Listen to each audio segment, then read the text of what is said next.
Welcome to Inside the Numbers with the People's Pundit. It is Wednesday, August 2nd, another very historic day. All right, so Trump has been indicted for questioning the election of the tongue twister, questioning the outcome of the election, because that's what the indictment is. All right, so we're going to go over a couple of what people think, it says legal stuff, and we may actually have a guest to come on and help us parse, I'm a big believer, as always, of what? Staying in your lanes. So what I'd like to do is get a couple reactions and read a couple of reactions, view a couple of reactions, and then get into why I really don't think this is going to have any other impact.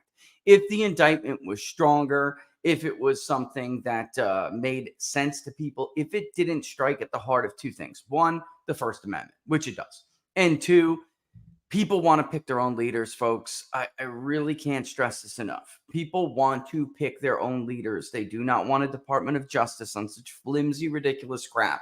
And the pile-on effect is beginning to give the illusion, and I agree with somebody who said this, that not even illusion. It's beginning to give the effect that Jack Smith and Democrats are really talking to themselves at this point.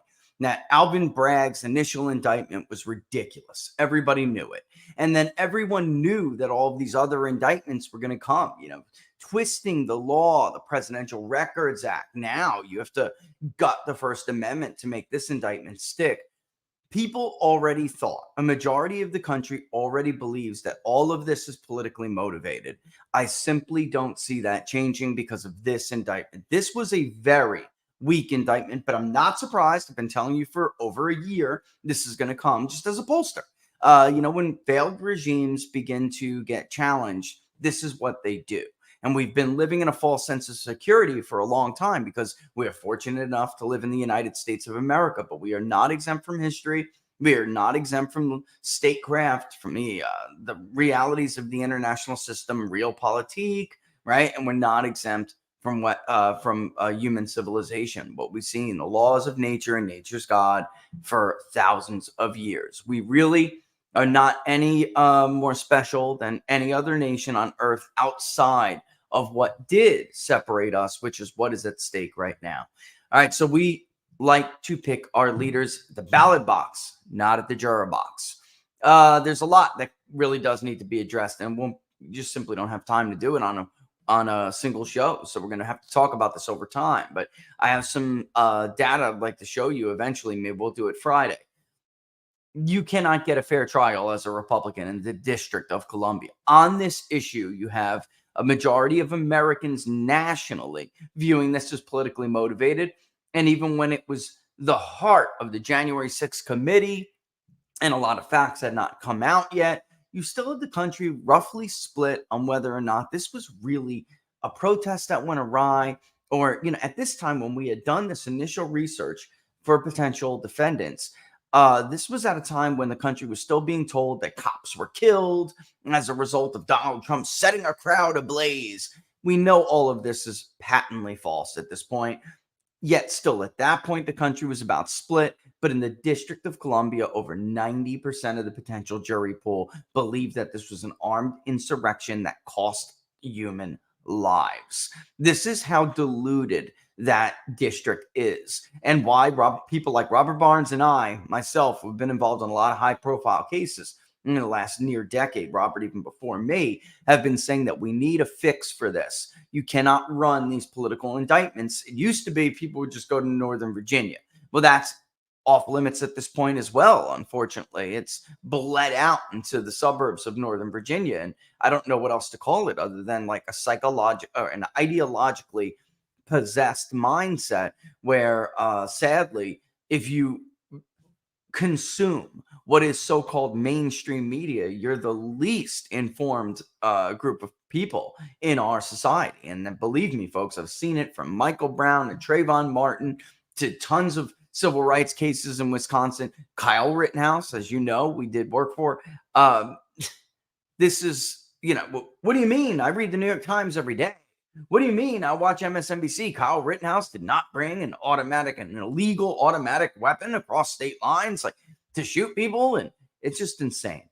But I will say this before we get into other people's, and first we're going to get the former president's reaction. But before we get into that, I just want to put this in context.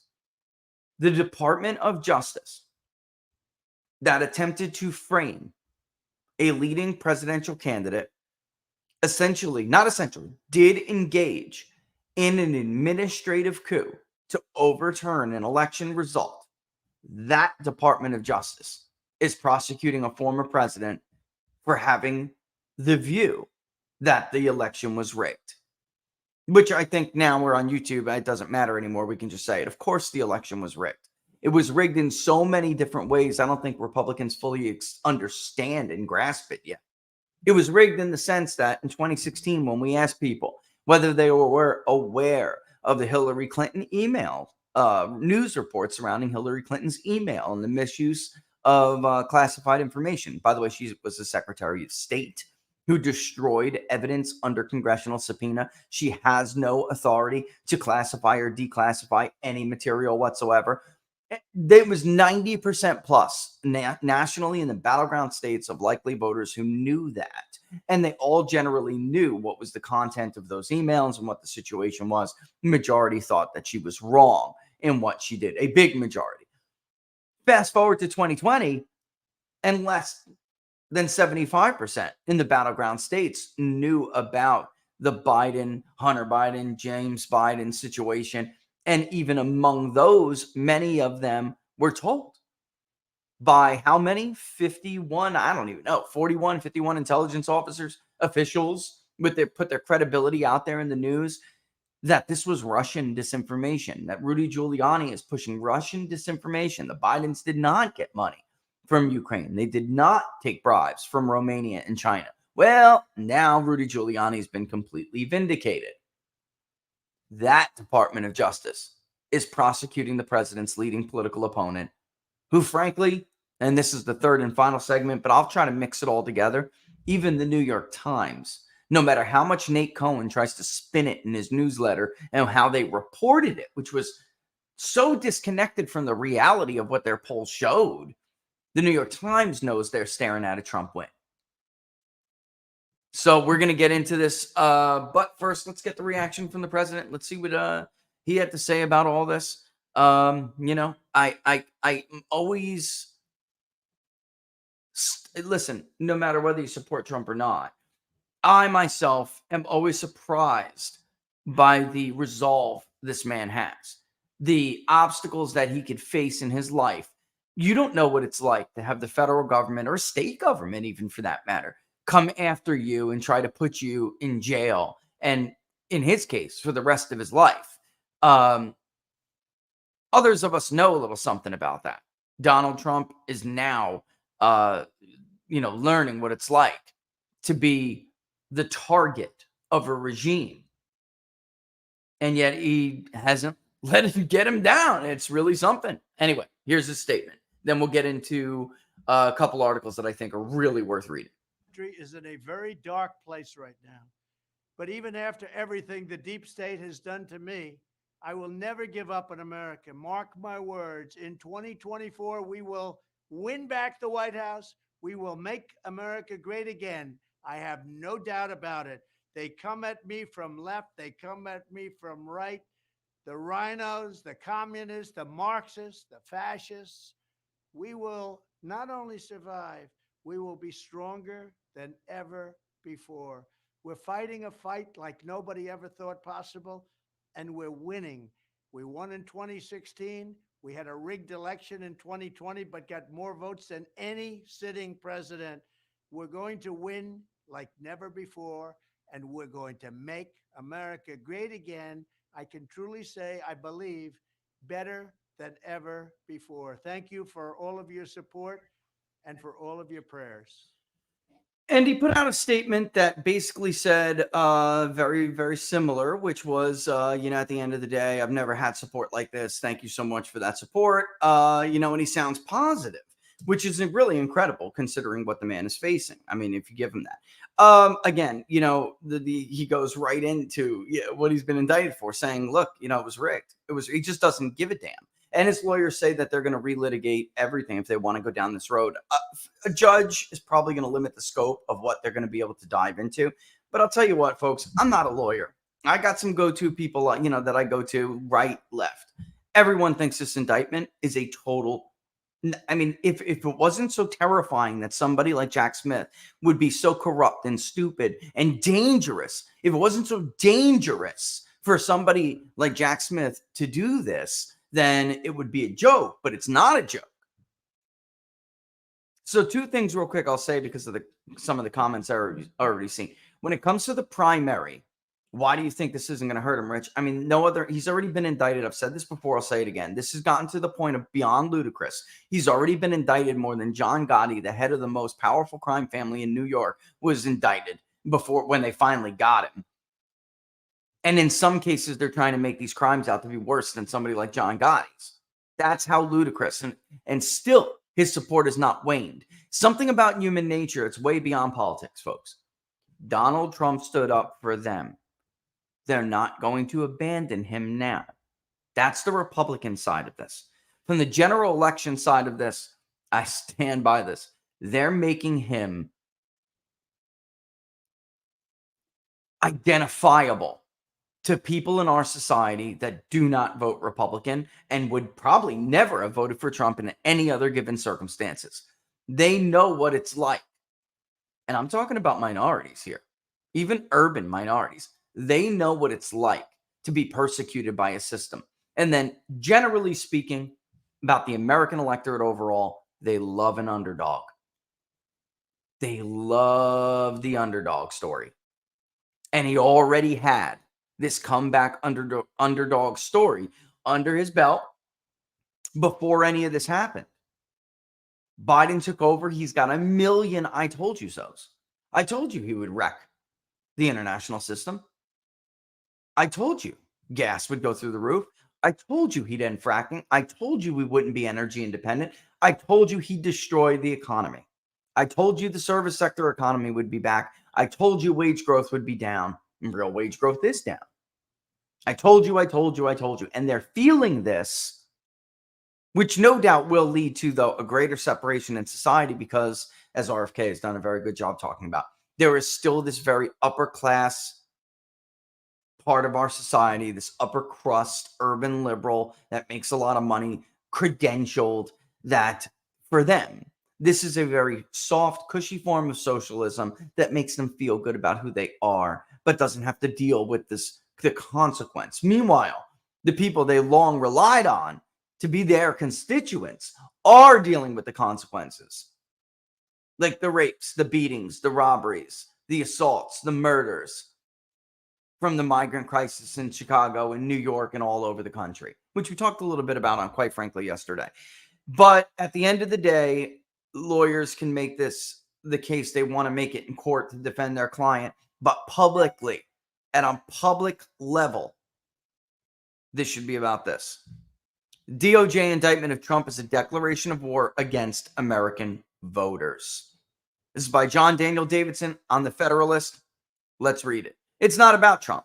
It's about criminalizing dissent and punishing the millions who voted for him and warning them not to do it again. Now, I generally hold the view that we are a weaker society than we used to be. We have neutered masculinity. We have even neutered aspects about women that naturally make them such fascinating creatures. They don't like to be told what to do. And we have not fully eradicated that in our society. We are not like British subjects.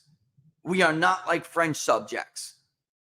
There is still an element of American citizenship and individualism that runs through our veins in this society, and we don't like pretentious, corrupt pricks telling us who we can and cannot vote for. On Tuesday, President Joe Biden's Justice Department took the unprecedented step of indicting former President Donald Trump, Biden's chief rival in the upcoming 2024 election, for repeatedly expressing his opinion that the election was stolen, rigged, and unfair. And by the way, I called it, told you after Devin Archer testified, they were holding that indictment. That indictment was supposed to come down late last week. They were holding that indictment because they could not stop Devin Archer They could not get him to report to prison. The system doesn't work that way. They were trying, but the system doesn't work that way. And they knew Devin Archer's testimony was coming. They knew it was going to be incredibly damning to Joe Biden. And no matter how much shit newspapers like the New York Times try to spin it and grift, there's too much time. This is not the New York Post being banned from Twitter a month before the election, actually weeks. This is not all references to Tony Bobulinski and Tucker Carlson's interview being purged from social media by Mark Zuckerberg and the likes. We have a long way to go, and they are not going to be able to hide the details of the Biden crime family and their scandals from the public. And it will be an A/B test. This ridiculousness that you think is politically motivated, which polls show they do. They think it's politically motivated. Or could it be that he just happened to be over the target on this family and perfectly normal corruption in Washington, D.C.? And as even the New York Times poll, which I will show you, suggests, Trump is winning that A/B test. So to them, this is why, as a pollster, I have always thought this indictment is coming in an attempt to scare Republicans enough that they try to take him off the ballot. Because they can't beat him with these numbers, folks. Even Larry Sabato was pissing his pants on Twitter yesterday. This is a Trump win. Yup, it is, Larry. It is. Even his tiny crystal balls knows. It's an opinion millions of Americans share, and to which they are unquestionably entitled thanks to the First Amendment. That includes Trump, who has said repeatedly and recently that the 2020 election was stolen. He'll probably keep saying it until his dying day, and he has every right to do so. The idea that our Justice Department can indict someone, especially the sitting president's main political rival, over speech that's protected by the First Amendment is simply insane. It puts us firmly into banana republic territory where tin pot dictators jail their political opponents ahead of election day to ensure their reelection. That was put so perfectly. I really couldn't have put it better myself. And that's why I decided I'm just going to read it. That's it. And it's not that we're approaching, like you have some of these idiot Republicans still on social media. We're approaching banana republic. We're in a banana republic. I never want to hear any one of these idiots make the asinine claim Vladimir Putin steals elections. This one steals elections. You steal elections. Don't preach to the world about democracy. When you spent 6 years telling the country Donald Trump was going to destroy every norm and institution, and then you proceeded to do it. I will never refer to Crossfire Hurricane again as anything other than a coup. If this is a crime, Hillary Clinton should be rotting in prison right now, but she's not. Nobody ever suggested Hillary should go to prison for claiming that Donald Trump colluded with Vladimir Putin to steal the election, which did not happen. Russia collusion was fake. It led to Steve Scalise and 4 others being shot when a madman leftist who believed it opened fire on them while they practiced for a charity congressional baseball game. People should be in prison for undertaking that coup, but not making the fake claim that Trump and Putin stole 2016, which, by the way, every Republican victory in the last 3 decades has been challenged by Democrats as, guess what? Illegitimate. In 2004, Barbara Boxer and others attempted to use some bogus, debunked analysis of the exit polls to prove that George Bush statistically could not have carried Ohio.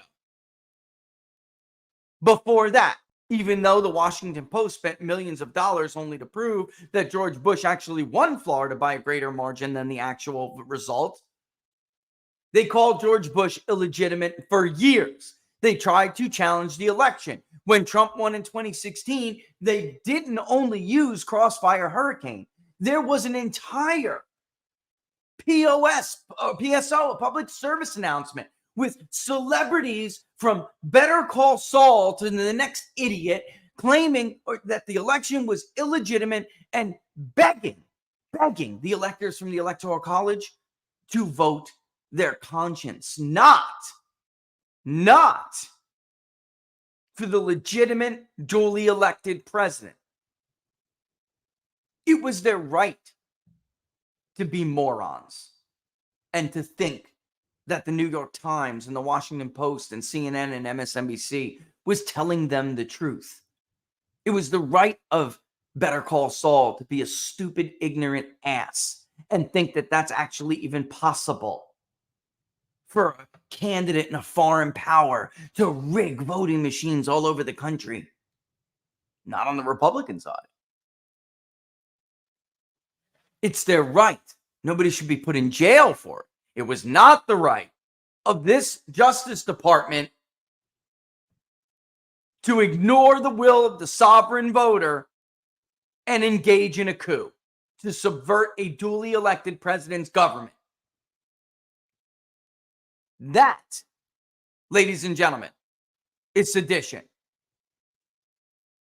Simply put, this indictment is nothing more than a declaration of war against American voters and their constitutional right to free speech. And by the way, everyone from leftist Jonathan Turley and Alan Dershowitz, even people on CNN last night, they had trouble corralling folks. They don't like this. The hacks, of course, do.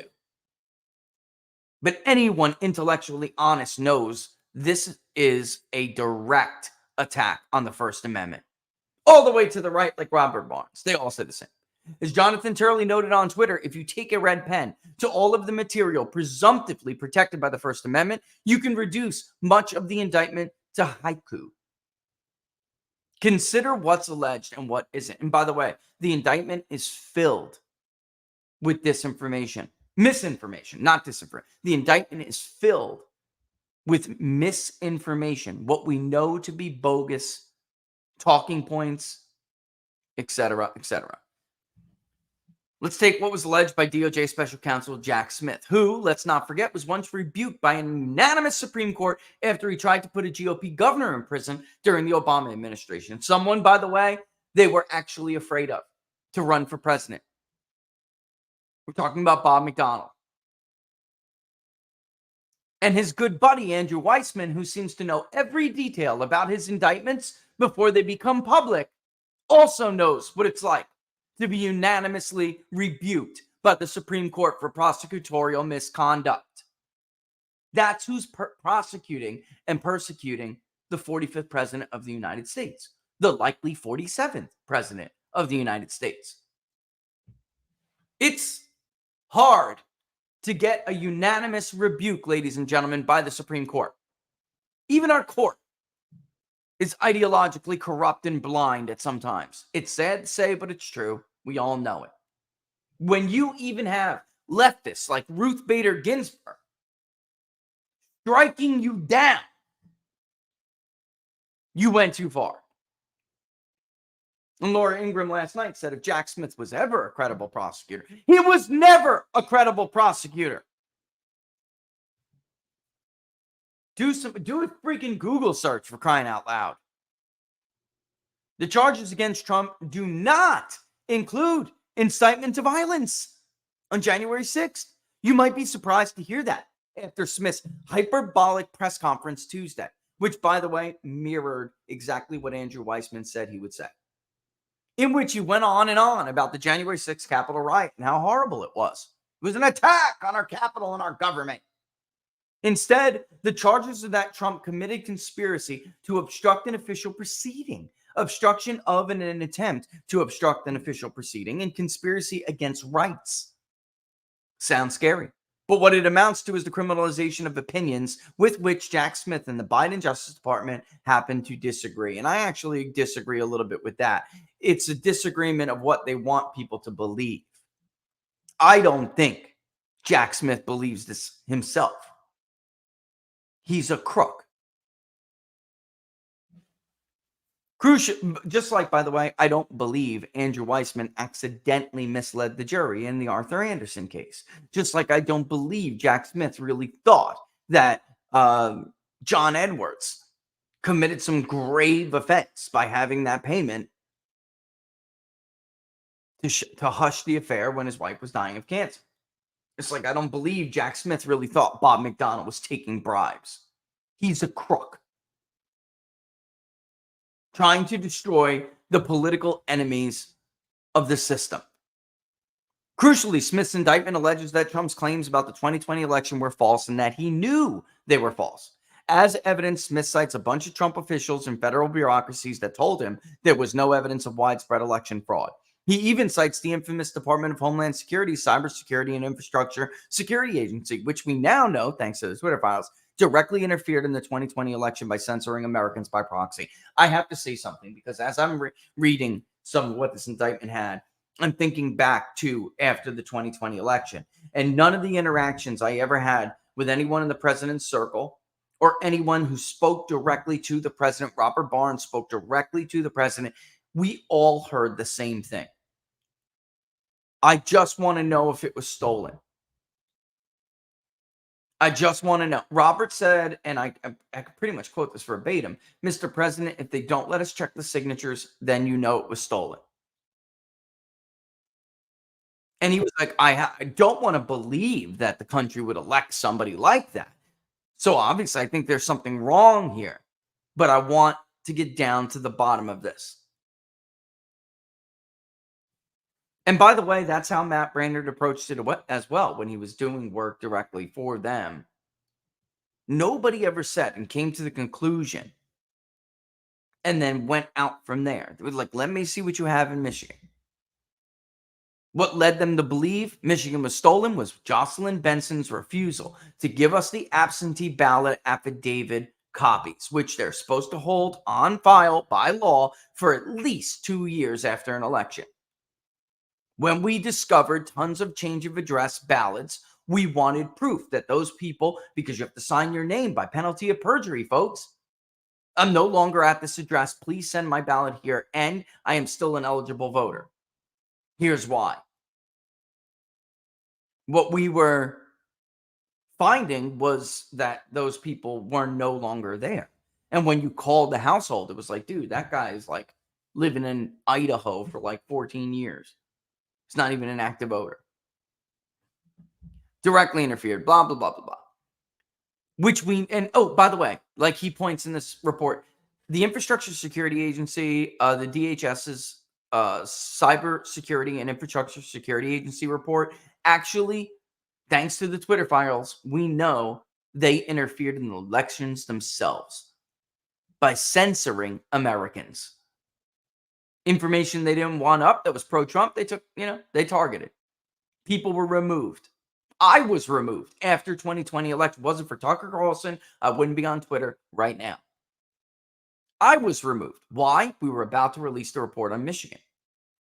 Or I even agreed to look into some of this stuff, and I was vaporized.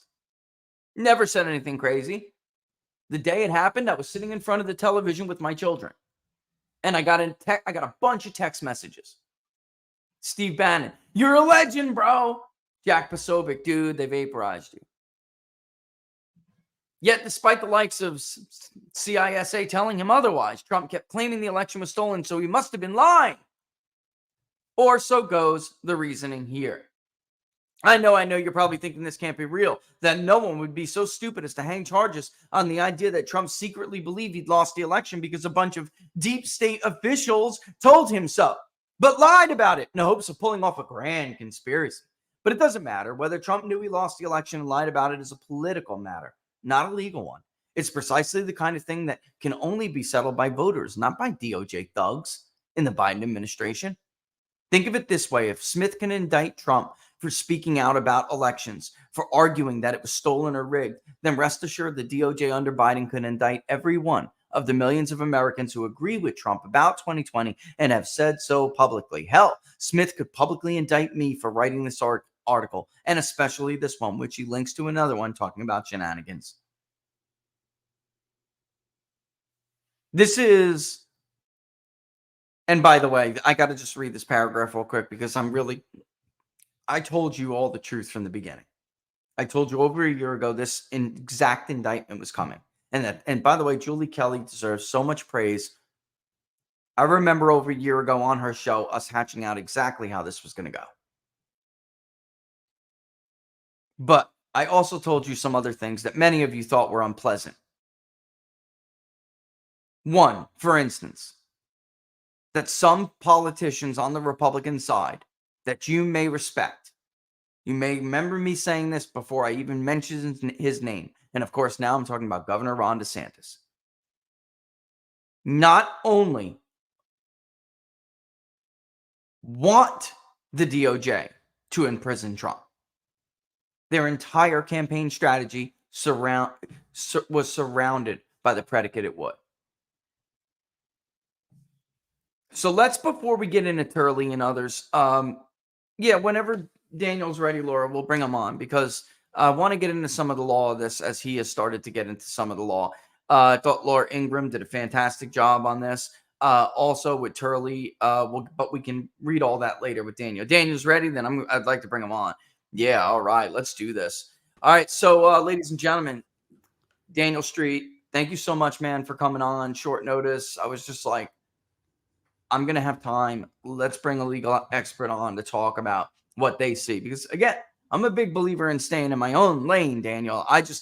To me, some of this you don't need to be a lawyer to know. Like, this is dangerous as hell. This is scary shit.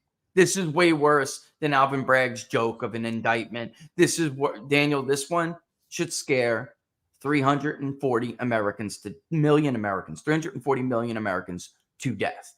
Because this is the end of the First Amendment. Thank you for coming on and joining us. Thank you for having me. And I have to tell you, I'm a little bit more casual than normal today. That's Rich, cool. Me too. Me too. Thank you. I dropped everything I was doing yesterday whenever I learned about this and pulled the indictment up, read it, watched Jack Smith's press conference, and analyzed as quickly as I could the charges and the statutes involved, pulled up some case law, and I did a real quick Substack post on it. And, I said, and always summarize things in my Substacks, and the title is The Bogus DC J6 Trump Indictment, More Proof the Biden Regime and the Democrat Party Corrupted Federal Law Enforcement. And that's how I feel about it. You have a number of statutory provisions that are being twisted and contorted by the special counsel to fit the situation that the statutes were never intended to fit. And in fact, and that's what frustrates me the most about this whole deal. Look, if you're going to indict a president, a former president, it needs to be a very clear, unequivocal violation of the law where there's no debate. This is clearly wrong. The person can't do this. Joe Biden taking bribes. All right. Hey, I was just going to say that. Bribery, right? I was just going to say that. Bribery of a public office. I mean, they're literally taking one of the civil rights provisions that were passed in the wake of the Civil War by Congress. This is the 18 USC Section 241. One of the provisions of 241 prohibits that's the statute that criminalizes depriving someone of their constitutional rights, and it includes the language that it's a crime to go disguised on the highway to deprive somebody of their constitutional rights. So they've charged President Trump under this for challenging the electoral certification, claiming he's deprived people through the use of force or intimidation of their constitutional rights. And it's just ludicrous. Wow. That's a good illustration of it. And then, the conspiracy, the conspiracy to defraud the United States, that's the statute they ordinarily use against people who are cheating on their taxes and people who rip the federal government off on a contract, federal contractors and things. And they're stretching all of that and this obstruction of a proceeding. And here's one thing that's lost in this whole deal is Donald Trump was president of the United States. He was president of the United States when all of this happened. And everything they're talking about, he was actually the president. And so the other thing that's uncharted territory is, can the president obstruct his own government's operations? I mean, this has never been even contemplated by anybody before. Yeah, remotely. And I'm going to stop you there. Let me just ask you, though, Daniel, hasn't that been the theme of Jack Smith's entire prosecution of Donald Trump, the Presidential Records Act? Let's twist this into somehow a violation of the Espionage Act. And then, of course, you got to throw in the stupid little process crimes, because you don't really have what you're saying. What he said at the microphone is not what's in the indictment, Daniel. That's correct. It's a speaking indictment, which they're not supposed to do. The indictment is supposed to be a concise, short, plain statement of the case. This is a political document. It looks like it was written by the J6 committee by the Democrats. And then everything he talked about in his that the special counsel talked about in his press conference is not charged in this indictment. Yeah. So President Trump wasn't charged with incitement, and of course it would be ludicrous to charge him with that. Even more ludicrous than these bogus charges. But I think that ultimately the what troubles me the most about all of this is that this guy, the special counsel, he used to be in charge of the public integrity division. Yep. What does that tell you? Because this guy's stretching statutes all over the place, making statements and prejudicial statements prejudicial to the rights of the accused, to national television, where he's misleading people. That's the guy who used to run the public integrity division of the Department of Justice, and that's who the special counsel is. So that tells you, if you had any doubts about the nature of our federal law enforcement and what's happened to it, this is the guy that was in charge of public integrity prosecutions. And of course, we know what happened with all of that. He's prosecuted people wrongfully numerous times. Several people that are on this prosecution team have gotten sanctioned by federal courts for prosecutorial abuses. These are the people they turned loose against the former president of the United States. So, yeah, it is corrupt. And let me tell you what else. The vast overwhelming majority of what's talked about in that indictment is constitutionally protected speech and constitutionally protected political activity. And you were saying a few minutes ago that they could charge all kinds of people with they could charge Daniel various different statutes. And Daniel, they could charge me. I could be charged. Yeah, I could be easily charged. Are you kidding? I mean, because this could be blanket applied to everything now. I could be charged as being an expert witness for Kerry Lake. I could be charged for doing the report in Michigan, in Georgia, in one of your neighboring states. I could be charged with a whole host of. And by the way, if you ever put out a tweet about the election being rigged, you could be charged. I mean, this is how crazy this is. All coming from because you said something that this really is just more evidence of how corrupt this government is. This is the same government who literally waged a seditious administrative coup against the man they are now persecuting. And you want to talk about people getting hurt because of some others' actions, because they went on these tirades about Russia collusion. There was, on his inauguration day, there was violence. There was the overturning and burning of cars, destruction of property, injuring of police officers, injuring of civilians. Then Steve Scalise, then the House Majority Whip, gets shot by a man who thinks that he is enabling the traitor Trump in the White House. This is so bad. I'm tired of hearing people say, we're approaching Banana Republic. This is a Banana Republic. This is it. We're here. It's here. It's been here. Yeah. We let them get away with collusion, man. And because they did, now we're here. And that's the truth of it. That's how the nature of government works. But I gotta ask you something Turley said, and it brings to ethics. He goes to the microphone And he makes a statement, wrote declaration of ethical and non-political conduct by him and his team. But then he says, my office will seek a speedy trial on this matter, knowing damn well that a speedy trial, the principle of a speedy trial is for the defendant, not the prosecution. Right. And for him even saying that shows his hand that he is trying to meddle in an election. He is not trying to pursue justice. This is so gross. Where do you think this ultimately goes? I cannot fathom a world where the justices currently on the Supreme Court, as much under attack as they are, because that's why they've been under attack for a year, folks, in case you haven't been paying attention. That's why they've been going after Clarence Thomas and trying to make him out to be a crook.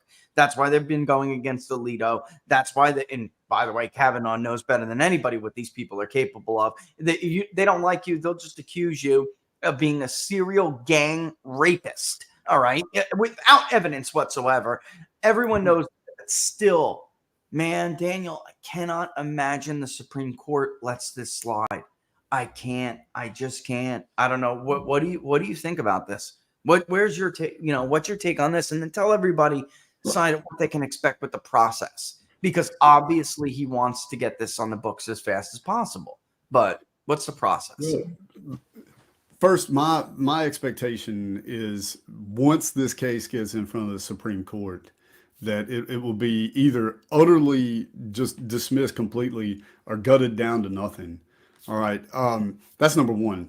But the real challenge here, and this is the issue that the defense is going to have to deal with, is that the ability to get higher courts to look at motion practice in a district court, federal district court, in a criminal matter, in a civil matter too, but in a criminal matter is very limited. And so that's why so many of these things, if you see, like you look at that prosecution that Jack Smith did of the governor in Virginia, that all got cleared up on appeal. That's right. Yeah. After the guy's career's ruined, so family was destroyed. And the real question is, will the Trump team, defense team, be able to get a higher court to look at it quicker than that, early on, say after the motions to dismiss are filed, which I assume will be filed. And I just got to tell you, it's a case of great import. Obviously, it would check some of the boxes on mandamus for being extraordinary, and but I just have to tell you that to have the United States Supreme Court weigh in early on in the process is going to be out of the ordinary. So I think it's probably more likely in this case than in virtually any other, but I don't know that I could guarantee people that. Yeah. Now the speedy trial thing, this case is not going to be, I wouldn't expect it to be on a fast track for a variety of reasons. You've got either 5 or 6 unindicted co-conspirators, and we know that could change. You remember we're talking about the same prosecutor who was in federal court 2 or 3 weeks ago telling the judge down in Florida that we're ready to go. We want to try this case in December. Unbelievable. And while he was telling the judge that, they were adding new charges and superseding indictment and charging a new defendant. So you can't believe a word comes out of the guy's mouth. So it's just unbelievable that they would make those sorts of representations to a court. And you have to think that if the trial court in Florida had maintained that December trial date, they probably would have squelched the superseding indictment, but because obviously that would have gutted it. But so that's the kind of gamesmanship that these guys are up to, and so I would expect a motion to dismiss to be filed on constitutional grounds and First Amendment grounds and various different grounds, especially since they're stretching some of the statutes also. And I would also expect the district judge this has been assigned to deny all of the above. Because she's a total Obama hack. Let's be honest. Here's another. Talk about Hack Smith, the ripper of the Constitution. Could be defunded today. He could be defunded today. And I'm folks, don't worry. I hear you loud and clear. I can see your comments. I hear you loud and clear. This is Republicans' fault. This party is going to end up the way of the dodo, man. They can't win an election for dog catcher without Donald Trump's vote. These are the dumbest people in the history of American political party system. You know, I hate to say I told you so to everybody. While Kevin McCarthy was kissing everyone's ass and my old friend Steve Cortez was kissing his, all right, this is what they all were sitting around doing. Just letting this happen. You think they didn't know? There's no little birdie telling this one. Last Christmas, they were flipping out in D.C. Somebody better charge this guy. He's going to win again, and then we're all in deep crap. They've been out. This has been an open secret for over a year.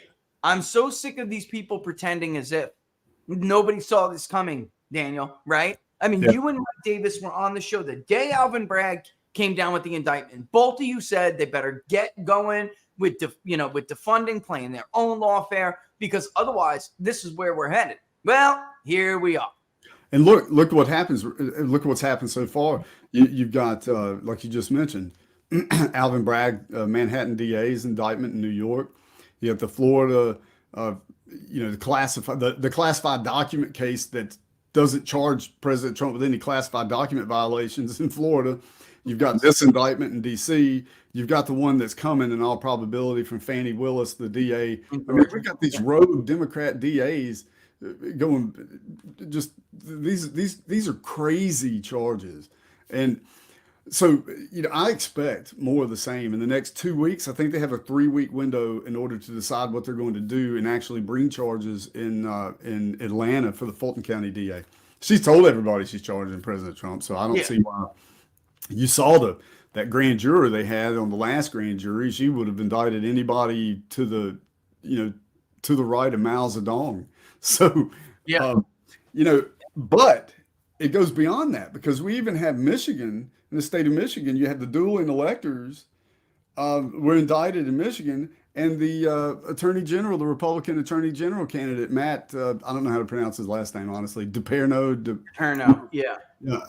indicted there for looking at allegedly getting access to a Dominion voting machine.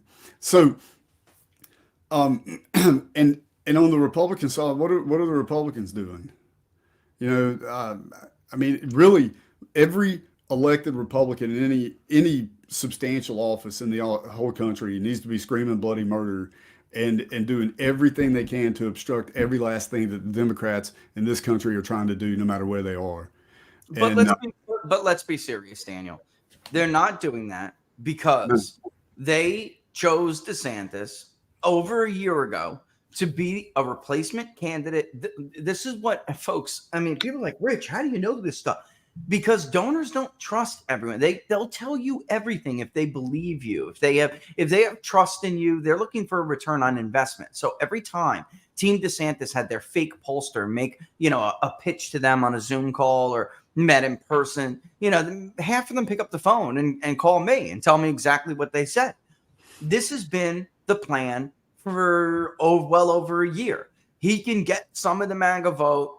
He can also hold on to the traditional wing of the Republican Party. So he is our de facto replacement after Trump is indicted. The truth is they want Trump indicted, many of these people. And I don't care how uncomfortable it makes anybody at this point. You can see it all over Twitter right now. DeSantis' surrogates are openly gleeful at this point. They're not, concerned. He puts out this cookie cutter, corny statement about, about reform. Anyone who's still talking like that doesn't know what time it is. They don't know what time it is. And the truth is they do, but they need this. Let me ask you a question. It's not a legal question. Could you ever really trust someone to go after the deep state, the administrative state, if in truth that person owes their position to the administrative state? Like, whether or not they had like this planned out together or not is really kind of irrelevant. If candidate A is going to be taken out by the administrative state, candidate B wins because of it. Candidate B is never going to go after the administrative state from removing candidate A or acting like that at all, because in truth, candidate B owes the administrative state everything. And by the way, they have an indictment lined up against DeSantis if he becomes a problem for them. It was in Rolling Stone last weekend. So this is, they're frauds, is my point, Daniel. They're frauds. He's not doing diddly, what. He's not. Pence's statement is unbelievably outrageous, considering my wife and I were 10 feet away from him a few days before he decided to drop that letter on everybody. And he told thousands of people at Turning Point in Tampa, right, Laura? Thousands of people that he was on board with this plan. Yeah. That they were gonna challenge every phony elector from every fraudulent rigged state that tries to send electors. He's a liar. He said it in Georgia also. Whenever he was in Georgia stumping for the for the two Senate candidates, just days before, he already, I'm sure, had drafted the letter, and you know, I'm talking about Pence. Yeah, Pence was going around just lying to everybody and lying, you know, and I think it was in an effort to try to win those races, the two Senate seats in Georgia, and then the race in Florida, and right. But, you know, look, the point you make is a good one. Is there are at least 3 investigations going right now involving Governor DeSantis and his administration. Yep. One's the one in Texas. One is about the pandemic funds for the flight to Martha's Vineyard, and the third one's escaping me. But with the Martha's Vineyard one is the one they were talking about in Rolling Stone. Like that's their big one. Or at least that's what they were saying anyway. Of course, you know, whether that actually tracks back to the governor himself, I think is a little ludicrous. But anyway, so I've said a lot of things are ludicrous of late. But the important part is, and I think, look, first of all, like you said, none of this would be going on without the establishment Republican Party, of course, endorsing it, or some of them endorse it, some of them actively involved in it, and the rest at least turning a blind eye. But what they're forgetting and what they're failing to understand is the Democrats have identified this as a winning strategy now. Yes. And they're going to take out anybody that poses a threat to their one-party rule. So, and that includes DeSantis. And anybody that's in Republican politics that's not smart enough to see that, I don't know what to tell them. I think that, and if you go around and if you watch what the far left fringe faction of the Democrat Party is saying about Ron DeSantis, it is not far from the rhetoric they use for Donald Trump. And so the Democrats have nothing to fear from their base. Their base is completely comfortable with all this lawfare and weaponizing federal law enforcement agencies and the IRS and everybody else against their political opposition. And they're going to keep doing it until the Republicans decide that they're not going to stand for it anymore. Yeah, you are so on. This is now identified as a winning strategy. And that report we were just reading on the Federalist, the report they cited by DHS, the FBI's collusion with social media, I'm on that list. I'm number 74 on that list. Robert Barnes is number 49. There's a ton of other people on it as well. None of us are crazy, dude. You know, none of us are out there making these insane claims. I have swatted numerous claims about rigging elections through like stupid stuff we've heard, votes overseas, this machine did that. You know, it was good old-fashioned ballot stuffing, and there's an easy way to check it. That's all Robert Barnes and I ever really said. I mean, that's really, aside from there is more rigging going on than you think, because when we think about rigging elections, we think about stuff like that, like messing with the machines, stuffing ballot boxes, but it's so much more than that. When big tech is sending you so because I think people need a little course on how talk about collusion, on how sophisticated this is. So if you're not a registered voter and you're in a certain demographic, you're always going to have something from Apple or Twitter or something reminding you how easy it is to register to vote. And by the way, it's always prodding you to do mail-in because they know your demographic and that you're most likely a Democratic voter. You're going to get nudged by big tech throughout the entire process to make sure that you return that ballot. All the while, Apple News and others, whether you have an iPhone, whatever it may be, is going to hit you with the story after story that is made to nudge you. And then the mega donors on the Democratic side are going to start all these third-party groups that will contact you themselves, either through their door, you'll get a text or whatever it may be, you'll get a call, and they're all working together. So when we're talking about, and then you have things like Mark Zuckerberg making sure urban areas have drop boxes, rural areas do not, making sure that local election officials do not follow protocol and established law when it comes to verifying ballots, making sure, for instance, in Wisconsin, that clerks erroneously tell their voters that COVID is a legitimate reason to claim indefinitely confined status. It's not, I mean, I could just keep going on and on, Daniel, on. I mean, there's so many angles. It's not even funny. And yet they could use any of that. I mean, really what this indictment seeks to do is to make it, this is why I never want to hear anybody talk about Vladimir Putin stealing an election again. I never want to hear that from anybody again.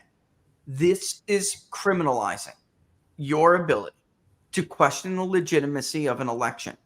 In a free country, you should always have that right, because there's always fraud, Daniel. There's always fraud. And eventually it's inevitable that there'll be a question about whether or not there is fraud enough to have changed the outcome. Richard Nixon could have been indicted through this. Richard Nixon could have been indicted. I'm talking about pre-Watergate. Richard Nixon, before he was even president, could have been indicted. Barbara Boxer could have been indicted, a senator from California in 2004. I mean, I don't even know how many Democrats you could have indicted after the 2000 election. Every single one of them. John Lewis, their civil rights hero, could have been indicted. He called Trump illegitimate. He said Trump and Putin stole the election. Hillary Clinton, not from it being an actual criminal, but just from claiming over and over again that that election was stolen, she could be indicted. It scares me that the government is attempting to squash anyone's ability. And by the way, you think politicians are first, man. The election experts are next. So all of you idiots in my field, the Larry Sabatos, who are all cheerleading this on, wait, Larry, you're next, bro. You're next. Because when they come after me, in my defense, I'm going to dig up your old statements. I'm going to have my lawyer pull that crap out of the archives.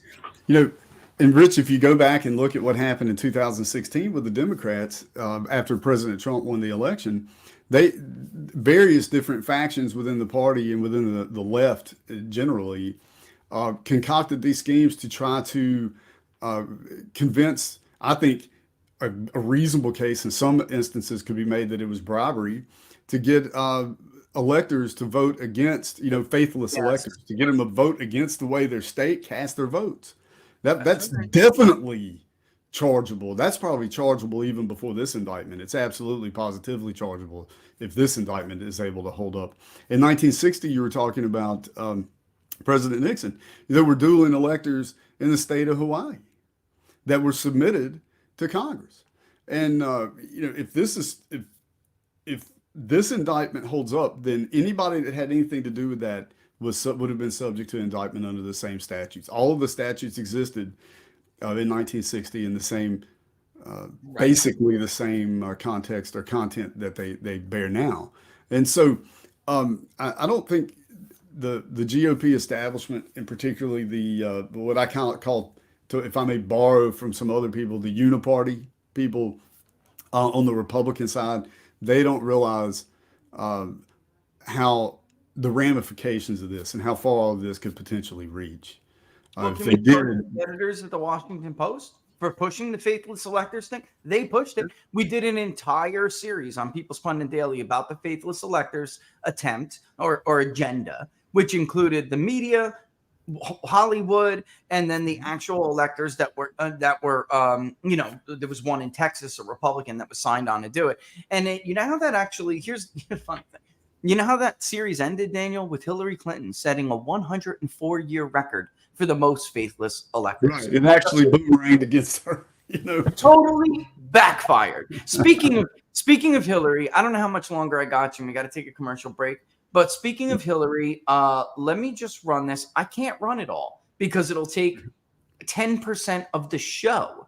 There are tons of these online. I just want to run this so everybody can see. This is 12 minutes of Democrats denying the 2016 election. I'm not going to do all 12 minutes, but you guys got to get my point here. So let's roll at least a minute of this. Hang tight.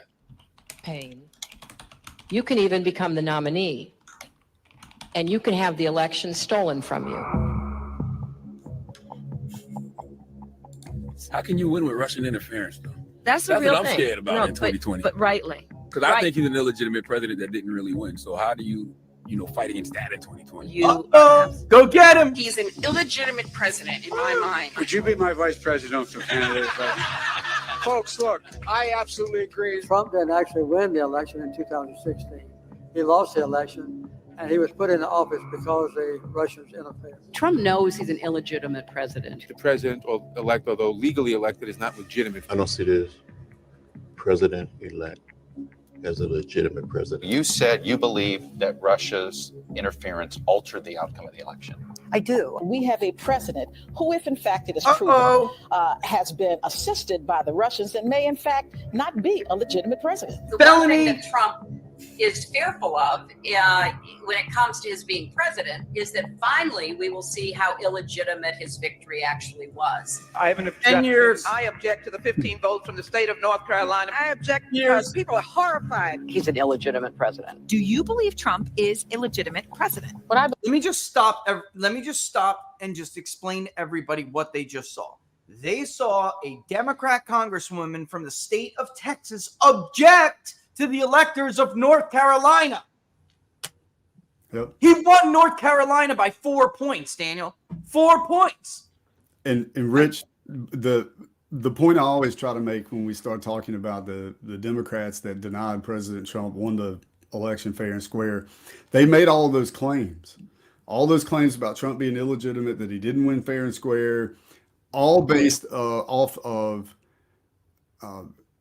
fabricated nonsense that was bought and paid for by the Clinton campaign and Democratic National Committee. So it was Democrat misinformation that they cooked up and then spread around to undermine first the candidate himself and then his office and the office of the presidency itself. That's what the Democrats were doing there. And most of the people, I can't say all of them, so I'm not going to say that, but most of the people that you saw those quotes from knew it.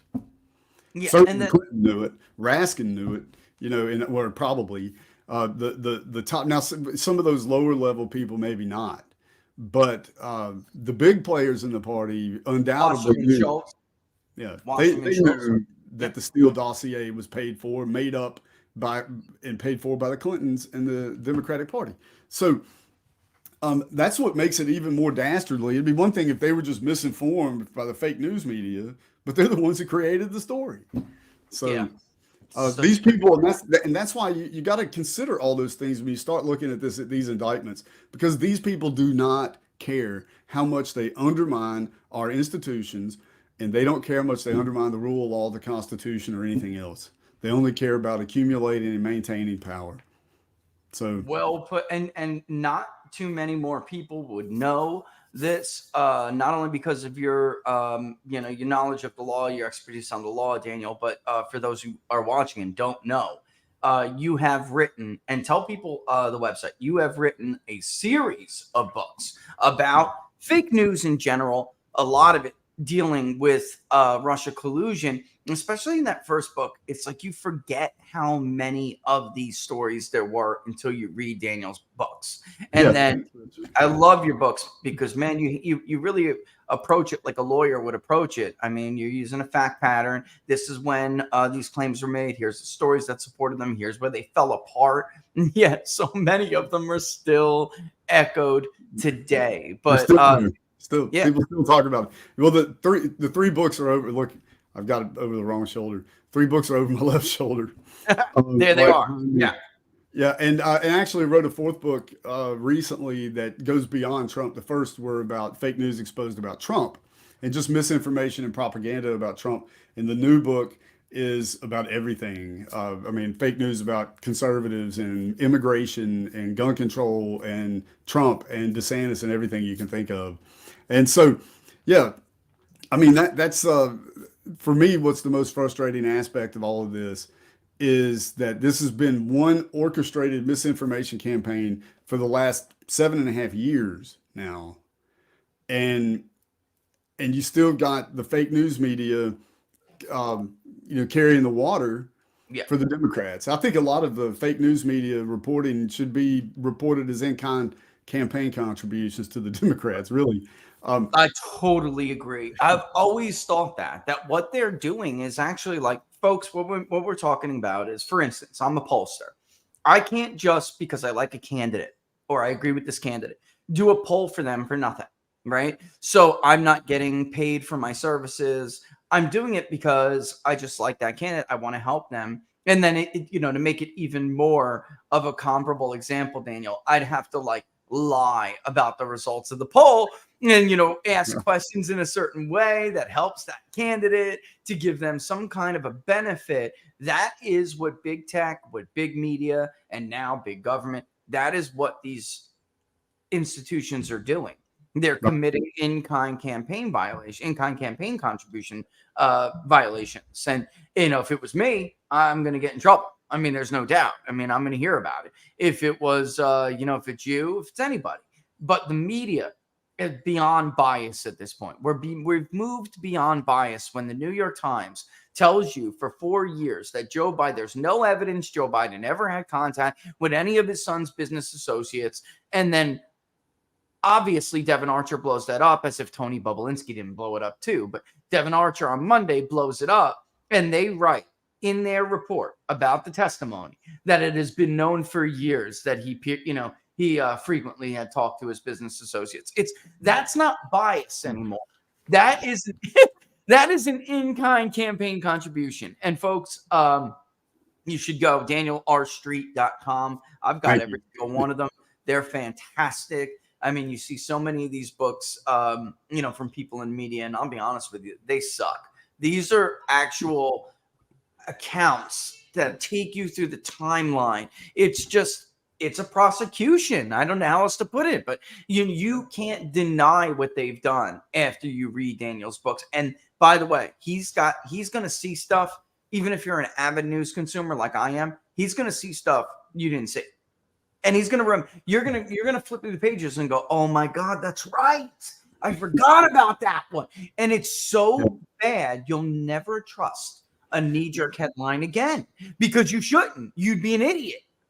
Rich, sometimes when I'm preparing for a podcast interview or appearance or an interview or something, I'll go back and I forget about some of the fake news. I'm like, that was a really good story, and I forgot I even wrote about it. But look, what's amazing though, when you go back, like even what we're talking about now and how it all comes together, dealing with Biden and Biden's corruption issues, like you were just alluding to. I remember back during the first bogus impeachment of President Trump, and I was just scratching my head going, what is this about? This doesn't make any sense. Well, it all makes sense now. Now it makes sense. That was the Democrats and the media trying to get out in front of Biden's corruption. Yeah. And if you want to know, like you're talking about, this goes beyond bias for the fake news media. They talk about Russia collusion. This was an orchestrated campaign between the Democrats and the media to get out in front of Biden's Ukrainian corruption issues, in my opinion. Yeah, I think you're totally right. Yeah, I mean, and you can just see the pieces start falling into place. And you're like, all of that nonsense makes sense now, Editing the transcript, like, why would they go so far as to edit a transcript and remove? The New York Times did. It's not just MSNBC, who you could, look at it and say, they're a repeat offender of disinformation. This is supposed to be the gray lady, the standard.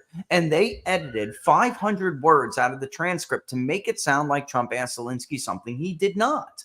And then, by the way, Adam Schiff just goes ahead and reads it into the congressional record as if that's a real testimony or something. I mean, this is beyond of the impeachment in the United States Senate. So that tell you, and if you want to just really be chilled to the bone, Adam Schiff was a former federal prosecutor. Could you imagine? Don't you want to go back and open up some of those prosecutions and see what kind of tactics he employed against people? Oh my God! It's just frightening that because that guy is just look. There are several chapters in the books I wrote dealing with Adam Schiff's manipulations of presentations of evidence and things in the United States Congress. And he's immune. He's immune from it because the Constitution says he is. But he'll take quotes and truncate them, change them, take them out of context, and present it as what the truth is. And that guy used to prosecute people as a U.S. attorney. It's just absolutely. I don't know how much time you got, like after we do the quick commercial read, but if you do, that's why I'd stick around for the political stuff if you have time to do that. I want to go over the New York Times poll because I'm making the point that I really do think it is people like Adam Schiff, even Kamala Harris, who claims to be the first African American vice president. The truth is, Black and brown communities in this country have been the victims of people like Adam Schiff and their prosecutorial misconduct for years. Kamala Harris, she loves to lock up Black and brown people. She's horrible. Joe Biden, he used to, of course, he did support all of these very strict penalties that, especially for drugs, the war on drugs, that disproportionately, of course, hurt those communities. So I really do think on a certain level, these communities now are looking at what is going on with Trump, and they're making him relatable with these persecutions in a way that you could never make a rich billionaire white guy from Manhattan relatable to these people. And they are, because it's like he's the underdog now. He's dealing with something that they always dealt with. And I mean, I just remember that image of Philadelphia at Geno's. I was at Pat's or Geno's. He was at Geno's, getting that cheesesteak. And, these people, I mean, Daniel, we're talking about straight ghetto people, like this is my guy. He's the man. I back him 100%. There's like zero chance Ron DeSantis, Mike Pence, or any of these other twits would ever win those votes. That would never happen. No way. No chance in hell. It's Trump or bust for these people, and that's it, And it's an article in Politico just the other day about how scared they are that some of these Black voters are going to Donald Trump. This is going to happen, and Joe Biden's lost connection with them. But yeah, I don't know. Do you have time to hang out and stick around? Unfortunately not. I really appreciate you having me on. No, thank you so much for coming on in short notice. Oh, Laura's going to yell at me if I don't ask you this before you go. Okay. And she said that you took notice of the question. They had asked, on the same thing as what you were saying before, can the president even conduct an insurrection against his own administration? Well, I saw that, that question pop up. Good question. And I typed back and I said, that's a good question. I would say no way. Yeah. But look, obviously they could get a federal judge in the DC district over there to disagree with that, because that's another thing people don't realize. This was all of these investigations were unprecedented intrusions into privacy and attorney-client privilege and everything else. They targeted these unindicted co-conspirators, these lawyers, so they can go gather up the communications between the lawyers and the clients. I mean, it's just that's the point. Yeah, unbelievable. And so I think the answer to the question, unfortunately, is yes. Yeah, I don't think they have an insurrection claim or incitement claim to make against President Trump. They would have made it.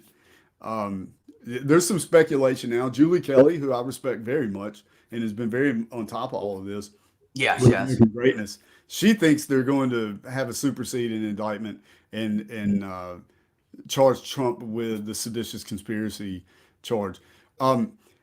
Because what people have to remember about the seditious conspiracy charges that have been made thus far against all the J6 defendants, they weren't for overthrowing the government. No. They were for, in attempting to impede lawful proceedings, or whatever the buzzword is. So she's like, look, they've already made an obstruction claim. They can make that same claim. I think it's a stretch, but I wouldn't put it past them. Me either. Nothing. I'd put nothing past them at this point, Daniel. Nothing. No. But look, I loved coming on. Thank you for having me. Yeah. The show's great. I don't get I wound up watching a lot of your shows, 2 or 3 days later while I'm sitting on the couch, but you're doing wonderful work. You're like, I've told you many times, you're like a beacon in the darkness when it comes to polling, your polling data. And it takes a lot of courage to walk out on that limb sometimes. So I really appreciate it.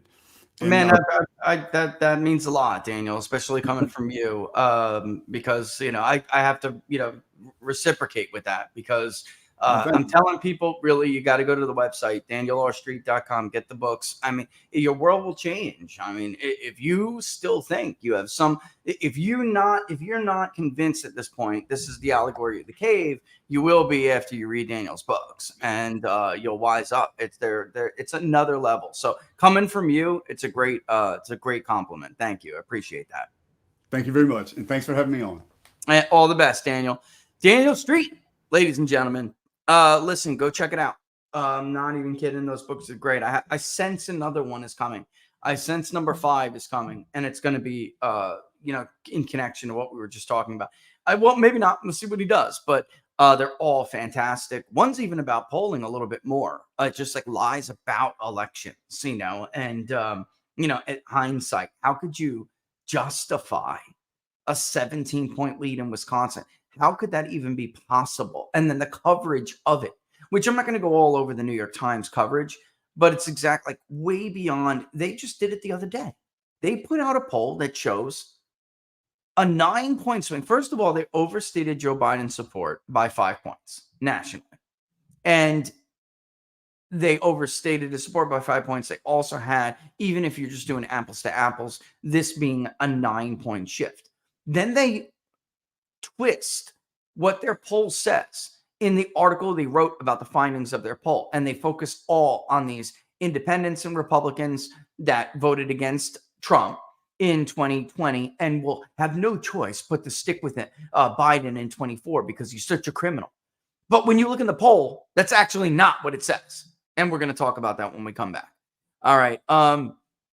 Yeah, again, thank you so much to Daniel Street for coming on, always providing great legal analysis, but also the contribution he makes to this world of, this crazy world of disinformation and lies, they called me a beacon.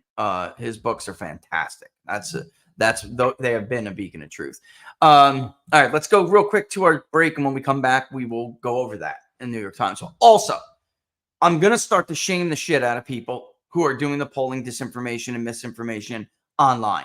I started yesterday with Ryan Gradusky and Chris Wilson of WPA Intelligence, and I will keep going. So if you want to continue to be featured at the top of my locals page, clobbering you for putting out disinformation, knock yourselves out.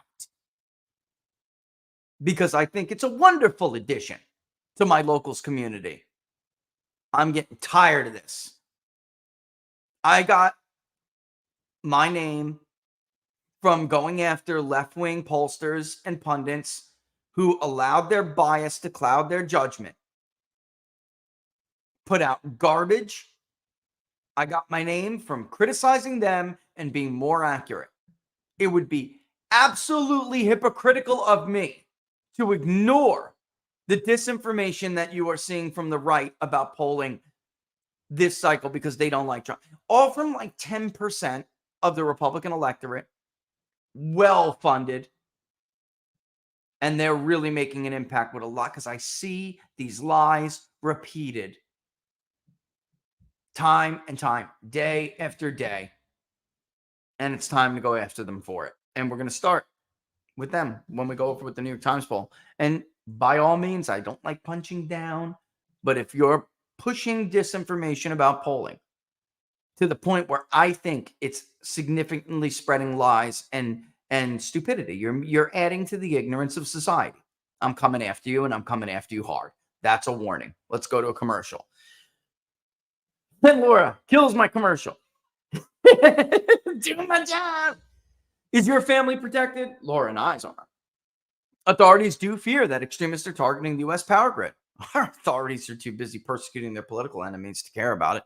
That's according to Time magazine, not Breitbart, not the People's Pundit. If just 9 key substations were to go down, folks, it can knock out power across the country for up to 18 months. Or what about if you're neglected in Florida right now and we're hitting hurricane season all through the South, the Eastern Seaboard, the Gulf? You better make sure your family's protected because your government isn't exactly doing its job right now. That's why you need a solar generator, even if you have a natural gas or propane one like we do. The new Patriot Power Generator 2000X is portable, but it's powerful enough for your phones, your medical devices, even your refrigerator. And right now, you can go to 4patriots.com and get one for 10% if you use the code TPP10 at checkout. This code works for everything, but it is for your first purchase only, so make sure it counts. That's 4patriots.com. Use the promo code TPP10 to get your Patriot Power Generator today. They're fantastic. They are fantastic. All right, so with that in mind, let's get, it's already 124. Woo! All right, let's bring up first. No, first let's bring up the Post. And just to clue everybody in on what I'm talking about.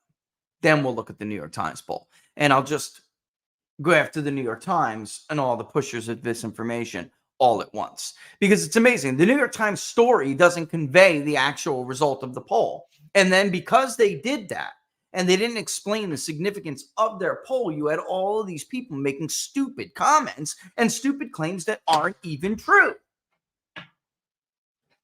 Let's start with Ryan Gerdusky. It shouldn't be lost on anyone that 14% of the electorate is undecided in a race where both candidates have 100% name ID. That's what he took away from this. Even though this is a poll that is D+2, that's it. A dramatic shift, by the way, of registered voters, not even likely. A dramatic shift. And yet still, it's tied, and it's a swing to Trump of 9 points. Trump, they understated Trump's support by 6 points, and they overstated Biden's support. I believe it was only a few, but either way, net 9-point swing to Donald Trump, right in the ballpark of what Barnes and I had been talking about when we discussed this change in demographics that is real, whether or not people want to admit it or not. So let's take this claim. It shouldn't be lost on anyone that 14% of the electorate is undecided in a race where both candidates have 100% name ID. That's sad. It's sad to see something like that from someone like Ryan Gerdusky. Let's get into the actual poll. Is that true? No, it is not true. Here is the New York Times poll.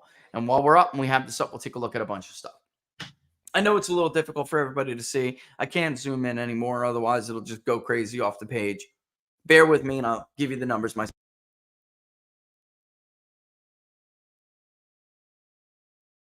In truth, Donald Trump, they're rounding to 43. In truth, a few more people, handful of people, chose Trump more than Biden. Trump led with men 50 to 36. He was trailing with women 49 to 37. Before we go any further, let's just take Ryan Gerdusky's claim. I would tell him to learn how to read a crosstab.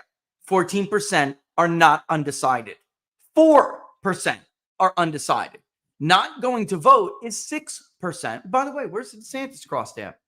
Probably because twice as many say they would not vote if DeSantis was the nominee. Don't know and refuse is 4%. So third party gets 4%. Undecided is really 4%, and 6% would sit it out. That's not 14% undecided. It's 4. 4. No one before it. A 4. Learn how to read a crosstab before you pretend you're an election expert or a polling expert. This is unbelievable BS. While we're on this topic, forget about the fact, let's say he was right and it was close to 14%. There is nothing wrong this early in a general election with presidential races, especially when the target population is all registered adults or registered voters or adults. There, even with candidates who have universal name ID, there is nothing uncommon at all about a high number of undecideds. Obama was an incumbent president in 2012. Romney was the de facto, my turn, runner-up, looked as the eventual Republican nominee. Everyone knew him. He was a former governor of Massachusetts before that, and the Olympic turnaround artist. Rasmussen, who has likely voters, had Obama and Romney in the low 40s at this point in 2011, 41 and 43. Quinnipiac was tied at 45 in August of 2011. The ABC Washington Post poll, which tends to have less undecideds than others, had the same undecided percentage on the 21st of August, 2021 than they had in the recent poll they just put out that showed Trump ahead of Biden by 7. Fox, McClatchy, All of them, same thing. The Quinnipiac poll a month before in July had the exact same margin as the ABC Washington Post poll. Methodology greatly impacts the number of undecideds that a poll shows, but they are more significant this early, and often they and third-party support do not shrink significantly until the summer and fall before the election. There is nothing uncommon about this at all. All that being said, the bottom line is that it's just an incorrect statement to begin with. There aren't 14% undecided in the poll. 4% are undecided. 4 goes to a third party, and 6 say they don't know whether or not they would vote. Now let's move on to the next claim, which is Chris Wilson of WPA Intelligence, a DeSantis supporting polling firm that tends to do work for establishment candidates all the time. Daniel Fung +6, blah, blah, blah, blah, blah. You know, that kind. All right. He has repeatedly trashed other pollsters in the recent month or two, saying that all of the averages are being skewed by low quality polls that are just trash. One of his main attacks have been leveled against the Harvard-Harris poll, who is Mark Penn. It's funny that he keeps referring to him as the Hillary Clinton pollster or the Clinton pollster, because Mark Penn polled for Bill Clinton.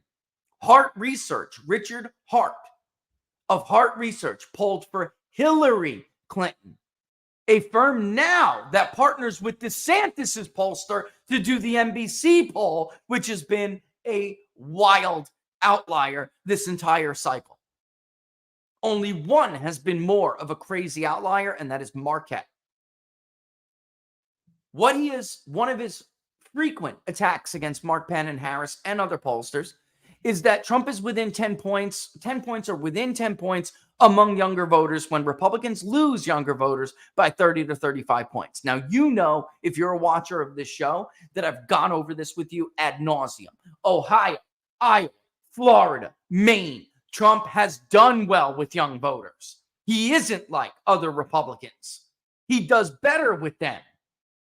And if he would have won re-election by the 40,000 votes that separated these two, with all 160-something million votes, had it been gone the other way, we would have talked about how much Donald Trump improved with the core of the working American and young American.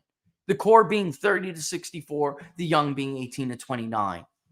Here's the New York Times poll. Within 10. He trails Biden only 47 to 37 among 18 to 29-year-olds. Harvard-Harris didn't have it that much different. Sometimes they're around like 45 to 42. Why does that matter? Well, Rich, that's 3. Okay, but here's the deal. Here's the truth. Totally different methodology, and they still have younger voters closer. Nobody says a peep, not a peep, that Joe Biden is leading with seniors, 48 to 43, even though Republicans carry seniors overwhelmingly. Nobody's made a peep about that. Here's the truth and what people don't tell you. I have to give it to Sean Trendy. Every time he sees a claim like that, he tends to push back, and he pushes back with the truth. The truth is that sampling errors for subgroups are higher.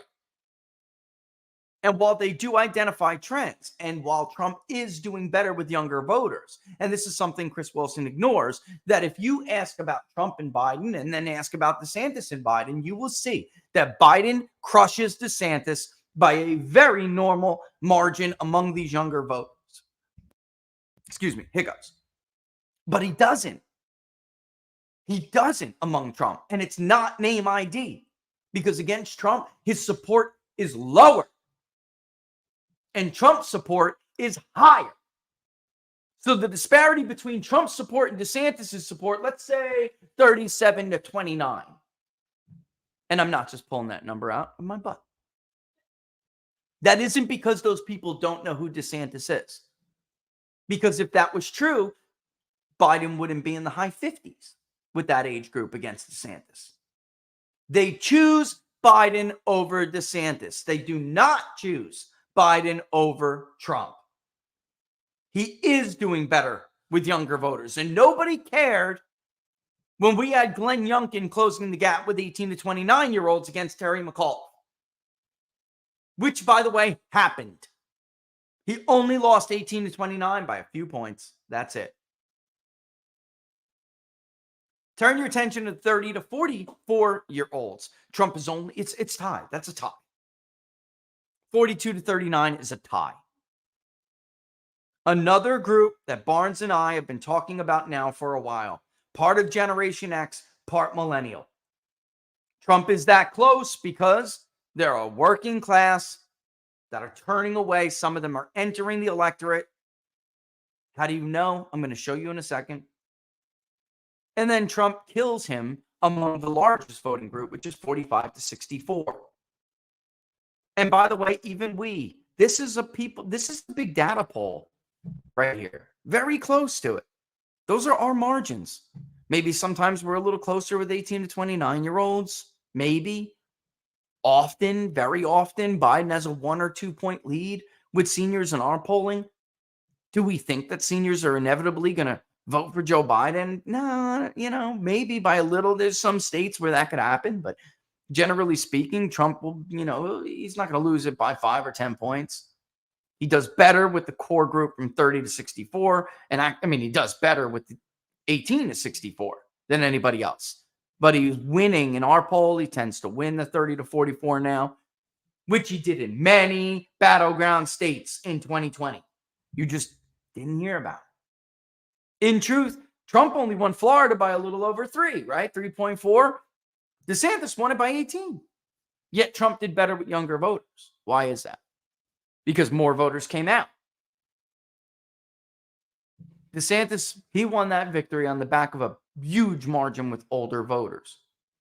So now let's look over here. Because something the New York Times failed to mention when they went through their I hate Trump and I'm a Republican article, they left out a lot. A whole hell of a lot. First of all, in 2020, Biden was winning the new voter considerably. In this poll, the new voters that did not vote in 2020 are backing Donald Trump. 37 to 31. Trump has more of his 2020 base than Biden has. 91 compared to 87. Again, this is very, very close to a big data poll. We're just a little bit more pro-Trump.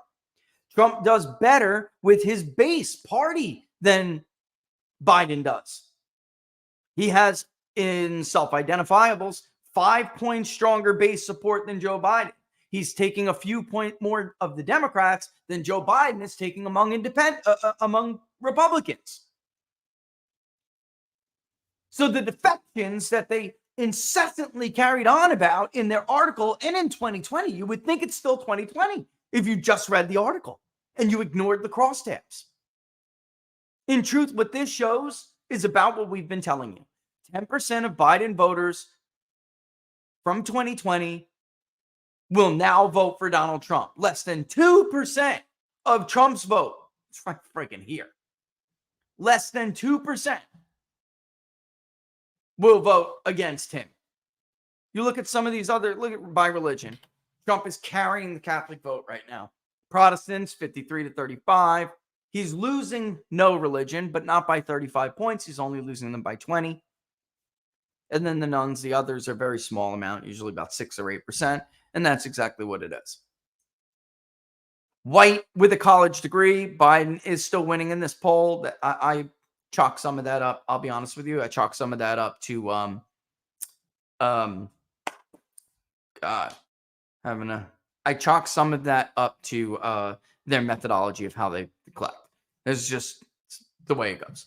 Hispanics, Trump is -3. He's taking 12% of the black vote. He's very close with Asians and other races. Look at that, 47 to 41. And of course, Trump is going to win the white vote by more than 10 points. Of course, he's going to win 40. He's not going to win 49-39. Biden's probably going to end up in the mid to low 30s with the white vote this time if it keeps up this way. But again, sampling errors for subgroups are higher. Maybe Trump doesn't do as well with Asians, but he does better with whites. At the end of the day, they're roughly right, and it's a tied popular vote. Didn't mean the New York Times poll was like wrong or garbage or trash, as Chris Wilson keeps calling Harvard Harris. Doesn't mean they're trash. It means sampling errors for subgroups are higher. Not a peep, though. So it's not just simply online polls, which, by the way, does propensity modeling before they even apply rake weights. So that entire argument about, well, who's online more than others? Read the methodology, dude. It's right there. And so is Echelon Insights. They do propensity modeling to account for certain voters having a higher propensity to be online than others. Everybody does that with their sample that comes from online. I don't know anybody who doesn't anymore. We account for it. Emerson accounts for it. Even Rasmussen, who has a small amount come from online, they account for it. Morning Consult accounts for it, or at least they say they do. I'm not sure YouGov does. I don't know. But they're consumer files. And that's another thing. The claim that we don't match the voter files. Or not we, but online. Anyone has an online sample. How do you know Harvard doesn't match the voter files? Echelon does. How do I know? They use the same company we do, and they use the same matching process we do. You can get a sample from Lucid, which is owned and run by Cint, and you absolutely can match it to either L2 or Aristotle, whatever, or another voter file, without a doubt. It's called a data append. And he blanket statement says, well, pollsters don't do that because it costs more.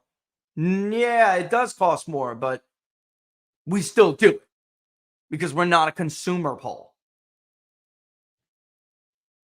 which YouGov is, by the way.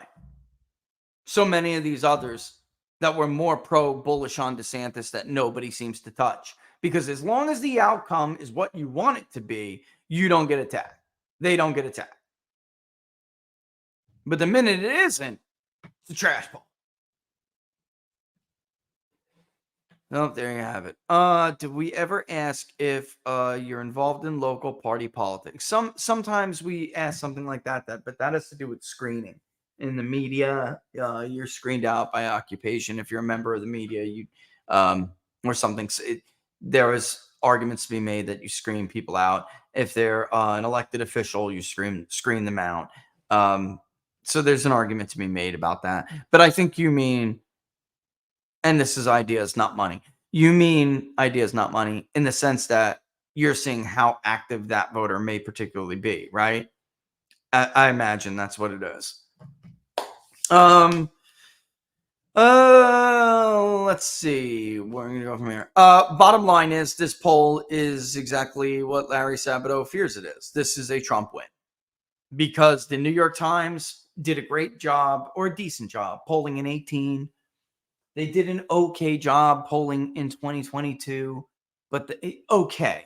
But in certain states, even in 2018, you notice they stayed away from the states that are the most difficult to poll in 2022. They didn't touch Florida, right? They didn't touch J.D. Vance's race. Actually, the one time they did not get a good result. They did very well in some district polling. When it comes to presidential cycles, the New York Times Siena poll has yet to prove its ability to accurately project a presidential election. Their last one was abysmal. They had Biden winning Ohio. They had Biden up by 1 point in Iowa. And he was up by 9 in Wisconsin. He was up by like 12 in Pennsylvania. Biden was up by 6 in Florida. I mean, these were really bad misses. We are not talking about the People's Pundit missing Pennsylvania by 1 point. These are really bad misses. And the truth is, it's very different polling a midterm than it is polling a presidential election. I wish we had the budget to do finals all through the midterm. At the end of the day, we were only able to do finals for like 1 or 2 states and nationally. That's it. They have an unlimited budget. Why didn't they do it? And we did 3 states, because we did do a final for Ohio. And we nailed it when nobody else did, right? Does anybody else have a Vance plus even close, like 6 or 7? Anybody else have that? I don't think so. I saw a Vance +2, I think. Vance +3. That's it. So, consider that when you're looking at this.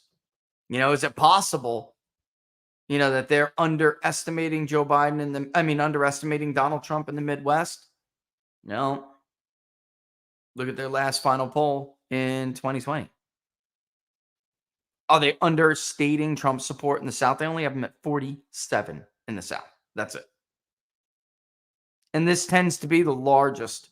I do like, though, how the New York Times laid this stuff out. I do.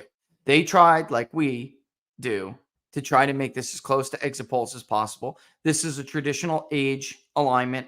I'll be honest, and I have pollster friends who do it. I hate the 18 to 34 thing. Where do you get that from? The exit poll should be mirrored. Age and age detail. That's a traditional age. We do our age detail just like the exit polls, 18 to 24, 25 to 29, 30 to 39, 40 to 49, 50 to 64, and 65 plus. However, lately we've been doing super seniors because the super seniors are vastly different from 65 plus, or at least they have been. Race and ethnicity is typically just a 4-block like that. We expand it mostly.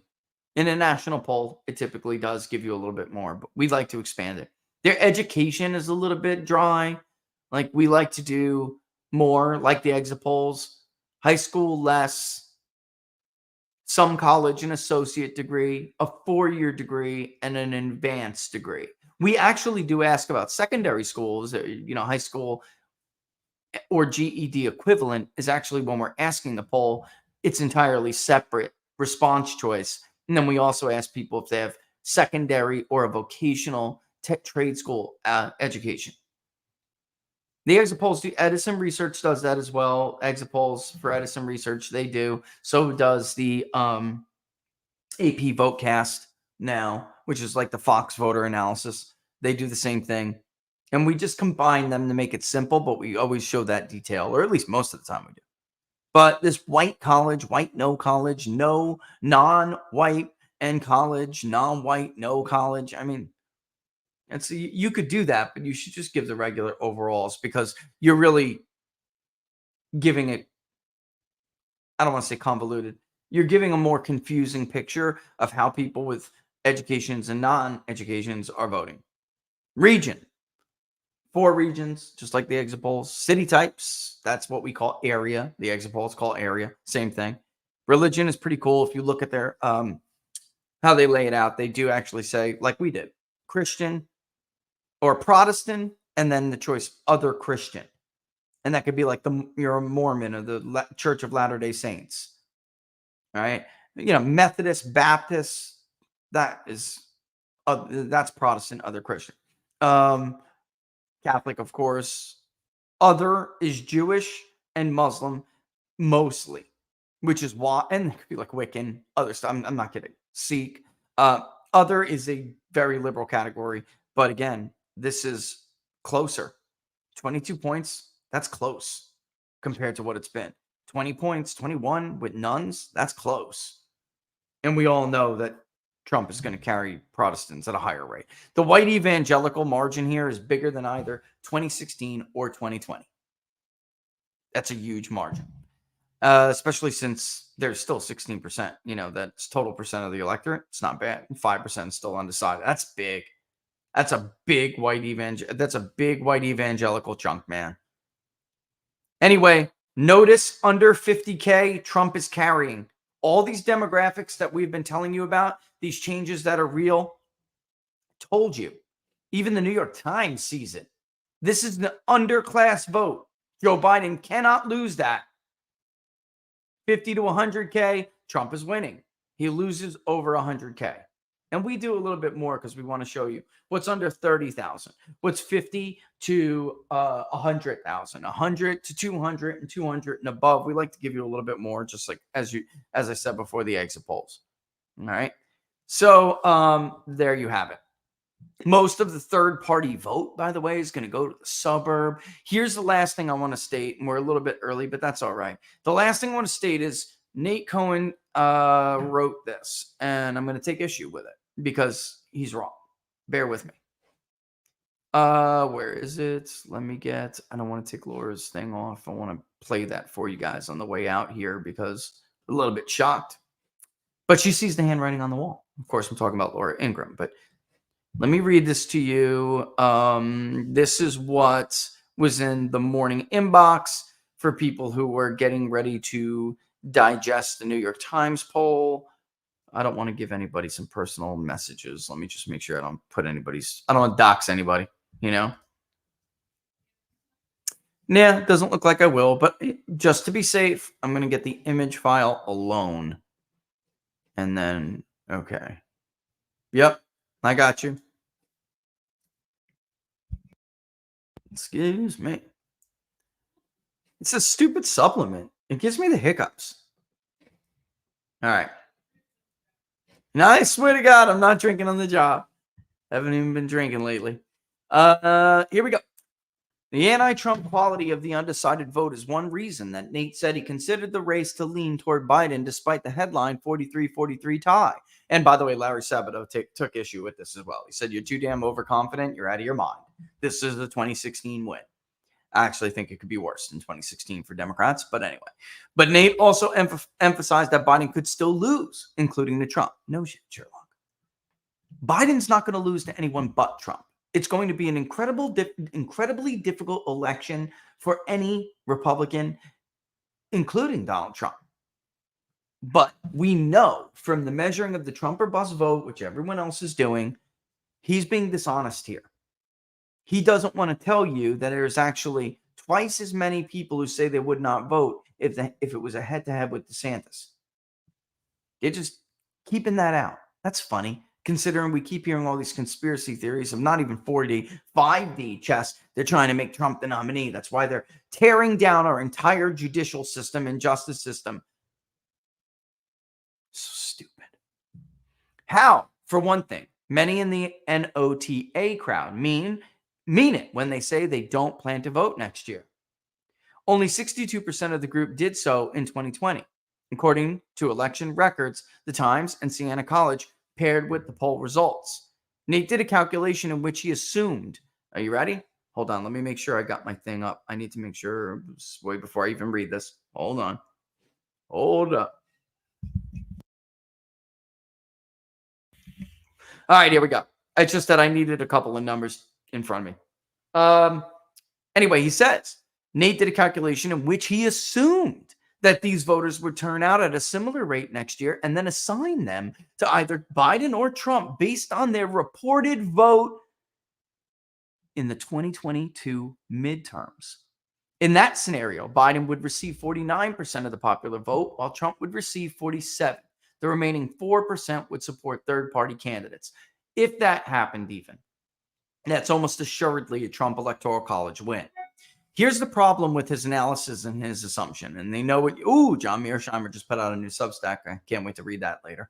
But here's the problem with that assumption, with his little calculation. Trump outperformed Republican candidates everywhere on every level from top to the bottom of the ticket in 2022. When we asked about hypothetical rematches when we were polling in 2022, and we're not the only ones. It wasn't just us. Emerson, everyone, not just us. Everybody had Trump doing better against Biden than all of these Republican candidates, whether they were running for governor or they were running for Senate. Trump was outperforming. And that also includes generic congressional ballots and stated candidate ballots for the House of Representatives. For instance, Oz was -4 to +1. Trump was +7. That's Pennsylvania. Walker, final, was +1. Trump was +11. Laxalt in Nevada was only +2. And we've gone over this crosstab a million times. You know it. The Laxalt's loss was in the polling, even though he was up by 2. Trump was up by 9. So Laxalt underperformed by 2.5 points. Even if you were to roughly equate that with Trump, maybe let's say even more. Let's give him 3. Trump still takes it. Walker, he winds up losing by 1 instead of winning by 1 in that first round. So let's even double that. It's still Trump plus 9. Trump was up 11 in North Carolina when Ted Budd was up 4. That was one of our other last ones in North Carolina. So Trump outperformed everyone, everywhere, and every level.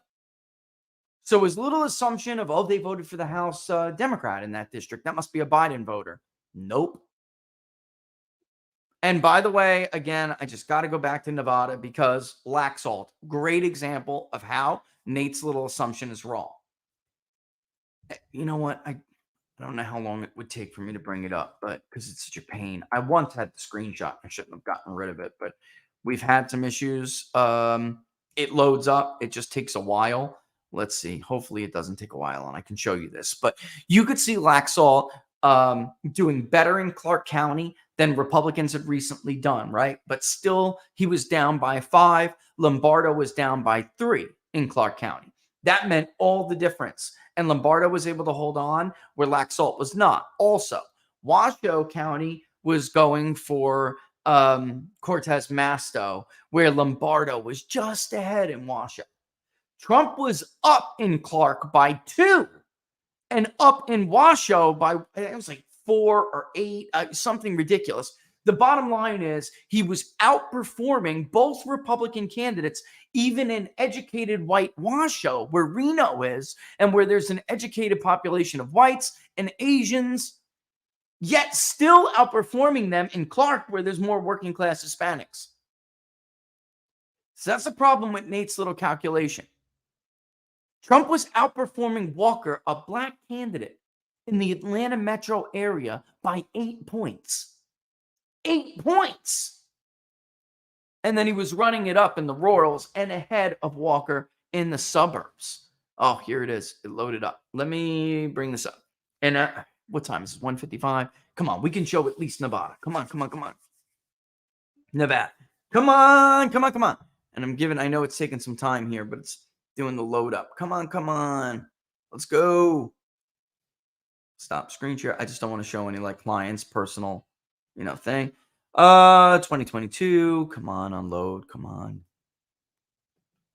You know what, guys? If you don't mind waiting, you'll see what I'm dealing with. I'll put it up there to show you guys. It's loading up. There's the Hawkeye State poll. You can see what we're doing. If I don't show it yet, Laura, don't, because there's clients' personal stuff in here. Battleground states for 2022. Here we go. That folder's unloading. National, that's another folder.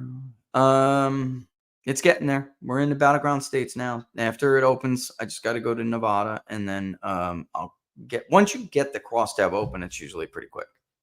All right, here it is. Now we're doing Nevada as a state, 156 and counting. Come on. You can do it. It'll get there. Let me try to get rid of some of this stuff. There it is. Midterms, loading it up. Now I'm loading up the cross tab, or I'm loading up the opening the folder of it. Now that I clicked on the correct data set, and when it opens and I can grab the cross tab, I'll start to show it. But I think it's important because this is everywhere. And I'd show you the same thing with Georgia. Even in Arizona, by the way, Lake up by 3.5, Trump up by like 7. So even if they would have pulled that same thing they did with Lake, Trump still would have won. Even though it would have been close, he still would have won. And Florida's not even. We're gonna with this while this is loading up. Let's talk about this. It would be we could pull Florida like this weekend if you guys want, or we could wait and poll nationally when we raise the rest from the crowd fund on the public polling project. Laura, tell me what the responses are. Grab some whatever you guys think. I'd like to hear it. Let me get your feedback. If we could poll Florida this weekend, or we could wait until the public polling project is totally funded and do another national. We do need another national. But here's the deal. And by this is a big sample for Nevada. If you decide, and let me go to region, because if we go to region, I can show you. If you decide to do Florida first, it may extend the time that it'll take to do Florida, national after that. I don't know that we'll be able to do it back to back. But then again, I could be wrong. While we're waiting, don't forget to support the Public Polling Project. The link is in everyone's description, and you could go there now. Publicly funded public opinion, not corporate funded public opinion. Come on, load up. My goodness gracious. My goodness gracious. I know, it's getting there. 1:59. It took 5 minutes. They say they're still trying to figure it out. I'm like, well, you need to hurry up because I can't work like this. I love them, but we are going to have to move somewhere else if they don't figure this problem out real soon. And I get that we're under attack and we're more public than others. People hate us more than they hate other people, but this can't stay forever. I mean, look at this. This is ridiculous. You know what? I know where we can probably get it. If I search locals, Laura, the public links don't give me problems like the other ones. Let me see if I can go into PDFs. Is it PDFs? Here's the Grand Canyon, Wisconsin. There's Nevada. Oh, that's the Nevada analysis. Here's the Silver State poll methodology statement. Because if I get the methodology statement, I could probably get the link in the methodology statement. It's still spinning? You've got to be kidding me. Okay. Here is the crosstab result. All right. Let's see if this loads up quicker. Let's see. It's worth trying. Because it's still rolling. What? National is winning? Okay. Yeah, the reason why I say Florida too is because it's like, folks, if he can't win anywhere else, if he can't win Florida, he's not going to win anywhere else. It's friggin' over. Okay? It's over. Let me get out of market site. It's just doing the spin. Let me get out of that. And because the other one's loading up. The public one is loading up. It's taking a while, but I don't think it came up first. There it is. All right. Is it up on the screen? Nope. Okay. Let me throw it up on the screen.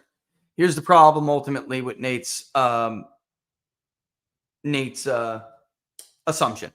Here we have the presidential rematch by region. I just got rid of everything else. By region. Trump was ahead. I'm sorry, I was wrong. It was 10. 48-38. In Washoe County, you can see that Trump is up 44-40. Now, it's possible Biden wins most of those undecideds and he slightly loses Washoe County. That's absolutely possible. Here's the problem, though, with that assumption. Trump is ahead in Clark. Excuse me, I was wrong about that, too. He was already at 48 compared to Lombardo, who was down by 2. And his support was only at 41. Lombardo ended up losing Clark by about 2 points, right? If you look, and by the way, you can see that Lombardo had a chance to pull ahead in Washoe, and he in fact did that with the undecideds. Also, Trump squeezes much more out of the rurals, and every bit counts in a state like Nevada. You're going to need that, depending on what the final margin is in Clark County. All right. And then here's Laxalt. You can see Laxalt was definitively beaten in Washoe County. He was doing very well in Clark, except he wound up losing all of that undecided. So Trump already was outperforming Laxalt by 3 points at least in Clark County, and actually has the ability to win Clark County. Laxalt didn't. He was down, and so was Lombardo, but they never had that much support. And we know some of those undecideds, not some of them, most of those undecideds ended up going to the Democrat. All right. Whereas those people were already decided with the presidential rematch, and many of them that went to the Democrats stick with Trump. They're ticket splitters. You need to win that kind of vote if you're going to win a state like Nevada. And you know how skeptical I've been about Republicans being able to carry this state. I thought they would get there this year. The Senate, they did not. And then looking back at it, Lombardo, you can see his win is there. He's doing a little bit better in Washoe. He hasn't lost Washoe like Catherine Cortez Masto really did already. Like Laxalt already lost it. Even though he did well with the undecideds in Washoe, he got most of them. He still lost it. And he did not do well with the undecideds in Clark. That was about all he got. Lombardo did better. And they split the rest of them fairly evenly, and Lombardo only lost by 2. By the way, you can see Laxalt does well in rural. He racked it up. He got a lot of rural votes. He was even higher than Trump by a point. But at the end of the day, he could not pull together the Trump coalition in either Clark or in Washoe. He was underperforming Trump by 2 points in Washoe, which would give Trump a few point win. And he was underperforming Trump by a lot in Clark. So even if Trump got only outperformed Laxalt by 3, he would barely lose Clark, just carry Washoe, and then have enough. He would have enough in the rurals to hold on. And that's being very generous to Joe Biden. Bottom line here is it actually shows that Trump is well within. I mean, even if Biden gets almost all of the remaining undecided, he's still going to fall short. And it's Trump by 2. Even though it's Trump plus 10 right now, these people will decide like they did for governor and Senate. Lombardo, he was in between Trump and Laxalt with performance in some of these areas, even though his support was lower. Trump was far superior, running against Biden than either one of them at the governor or Senate. Lombardo held on. He wound up eking out a small little 1-point win. Trump would win by at least like 3 here. So he would actually be able to catch. So there is the problem, even though that took forever. There is the problem with Nate's assumption of allocating midterm voters by their midterm vote. You don't do that. You believe voters when they tell you something. And I should have, honestly, one thing that pisses me off about 2022, I did know the governor's race was going to Lombardo. I could see it. But Laxalt, I should have saw that Washoe margin should have shined more like a red, it should have been a red light to me, red flag, whatever you want to call it. It looked like Laxalt was doing so much better in Clark that it wouldn't have mattered if he would have lost Washoe by a little bit. And it wouldn't have. He still could have lost Washoe if he performed as well as Lombardo in Clark, or a little bit better, like it suggested he might. But he did. He performed about a point worse or 2 points worse than Lombardo and Clark, and he performed about a point worse than Lombardo and Washoe. And you could clearly see Masto didn't get any of those undecideds from Washoe, but you didn't need to. She was already at about 50.5, 51, and that was enough, right? And that cost Laxalt the election. That and I don't want to get indicted here. That and the miraculous feed going out where a vote by mail dump came in that didn't match any of the prior mail dumps that put Laxalt below Masto and Washoe. Because that's what happened, folks. The lights went off when they were counting that batch, and Masto went into the lead. And I'll tell you right now, you can kiss Jack. You can kiss my rosy red Italian you-know-what. I'll say whatever I want to say. This is still the United States of America before you're going to lock us all up. Millions of us who say things you don't like. Baby. It's a good thing you got the law because you'd never survive in a state of nature. Kurt Schlichter's right about that. It's a good thing you got the government. Huh? All right. Well, with that in mind, it's already. You remember what you said last night, though? You're like, how dare us preach when? That's right. I mean, that's what I'm saying. Like, we have lost all rights to talk about Russia, to talk about Ahmadinejad, what he did, during his last presidential. Like, we have lost all rights to preach to anybody. It's over. We have no right to preach to Mexico, even. We have no right to yell at the racist South African regime that's about to exterminate the whites that are living there. What's the difference? What's the difference? And by the way, we made them into heroes. That's how they seize power. Western liberals made them into heroes, casting off the oppressive apartheid. Now look. All right.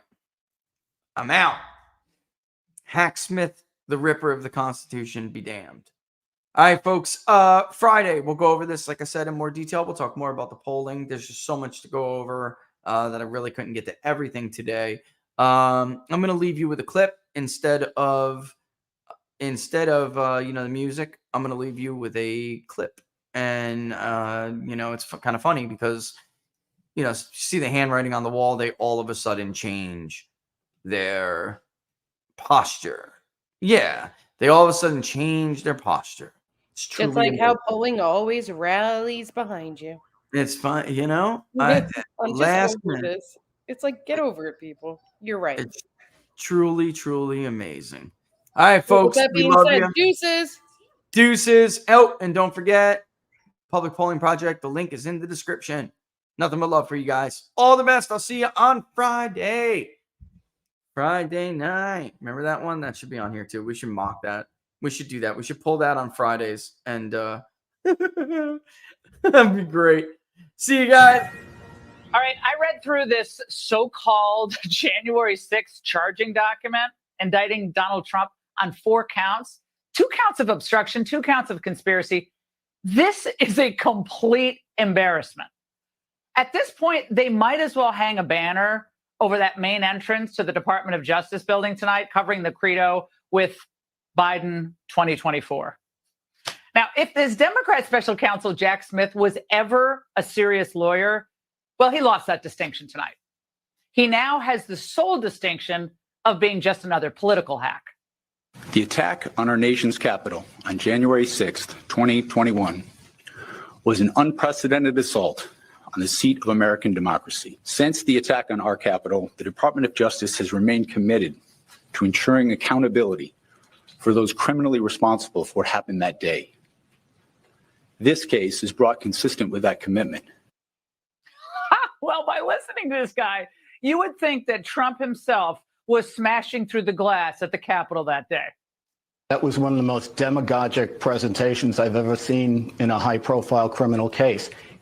Anyone who listened to that, any normal person reacting to that, would assume that Trump was alleged to have carried out the Capitol riot. This is the criminalization of disinformation. In order to get a conviction, he will have to use material that, in my view, is clearly protected by the First Amendment.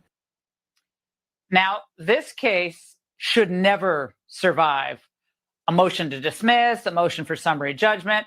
But will Judge Tanya Chutkan, an Obama judge, ever do the right thing? I want to remind you tonight that she worked for Hunter Biden's law firm at one point, Boys and Schiller. We'll have more on that at a later date. But I have my doubts about her. Trump said nothing and did nothing to trigger any criminal charge on January 6th. Any. His crime was believing and saying that the election was rigged. That's what they want to send him to jail for. Now, excuse me. How is that any different from when the Democrats complained that things were rigged in 2016 or in 2000 after Bush v. Gore? And for that matter, why wasn't Stacey Abrams ever charged for calling her loss a fraud in the Georgia governor's race? And while we're at it, why today? Why did Jack Smith decide to hand down this absurd political diatribe today? Well, I'm sure the timing is purely coincidental. Now, not only is Biden at 40% approval alone now in that new CBS poll, he's plummeting in the polls against Trump, basically even across the country. And Trump is dominating, meanwhile, in the GOP primary. It doesn't look like anyone's going to be able to stop him right now. But after yesterday's Devin Archer testimony, we now can all see with our own eyes that Joe Biden is wobbling under the weight of his own longstanding corruption. The Bidens have been on the take for years, getting rich off selling influence, and Trump's crime is disagreeing with the outcome of an election? What, complaining to a governor over the phone, speaking at a rally? We all know what this is. This is just another in a long line of political hit jobs under the guise of federal law enforcement. We care about the system. They've charged grandmothers and military vets who merely walked into the Capitol through an open door. And they did that to send a message to the public at large. Do not even think about standing up for someone like Donald Trump again. Don't think about it. We could send you to jail. And now they're indicting a former president of the United States to protect Biden and the entire DC establishment from scrutiny. The DOJ does not care about what's happening in this country right now, where real crime is running wild or that Chinese spies are crawling all over the place. They don't bring the same fanfare, the same emotion to tackling human trafficking or the fentanyl explosion. Jack Smith and Merrick Garland have one overriding goal: dragging the decrepit Joe Biden across the finish line in the next election. And yes, by any means necessary. The DOJ is effectively the Biden campaign headquarters at this point. They have nothing else. Of course, he's not going to run a traditional campaign or really campaign like we have gotten used to serious candidates campaigning. He can barely stay awake during a podcast. If the DOJ can actually get away with this, then anyone who ever speaks out against the DC establishment and does so forcefully, anyone who takes a stand on issues from China to the border to trade, they're all vulnerable.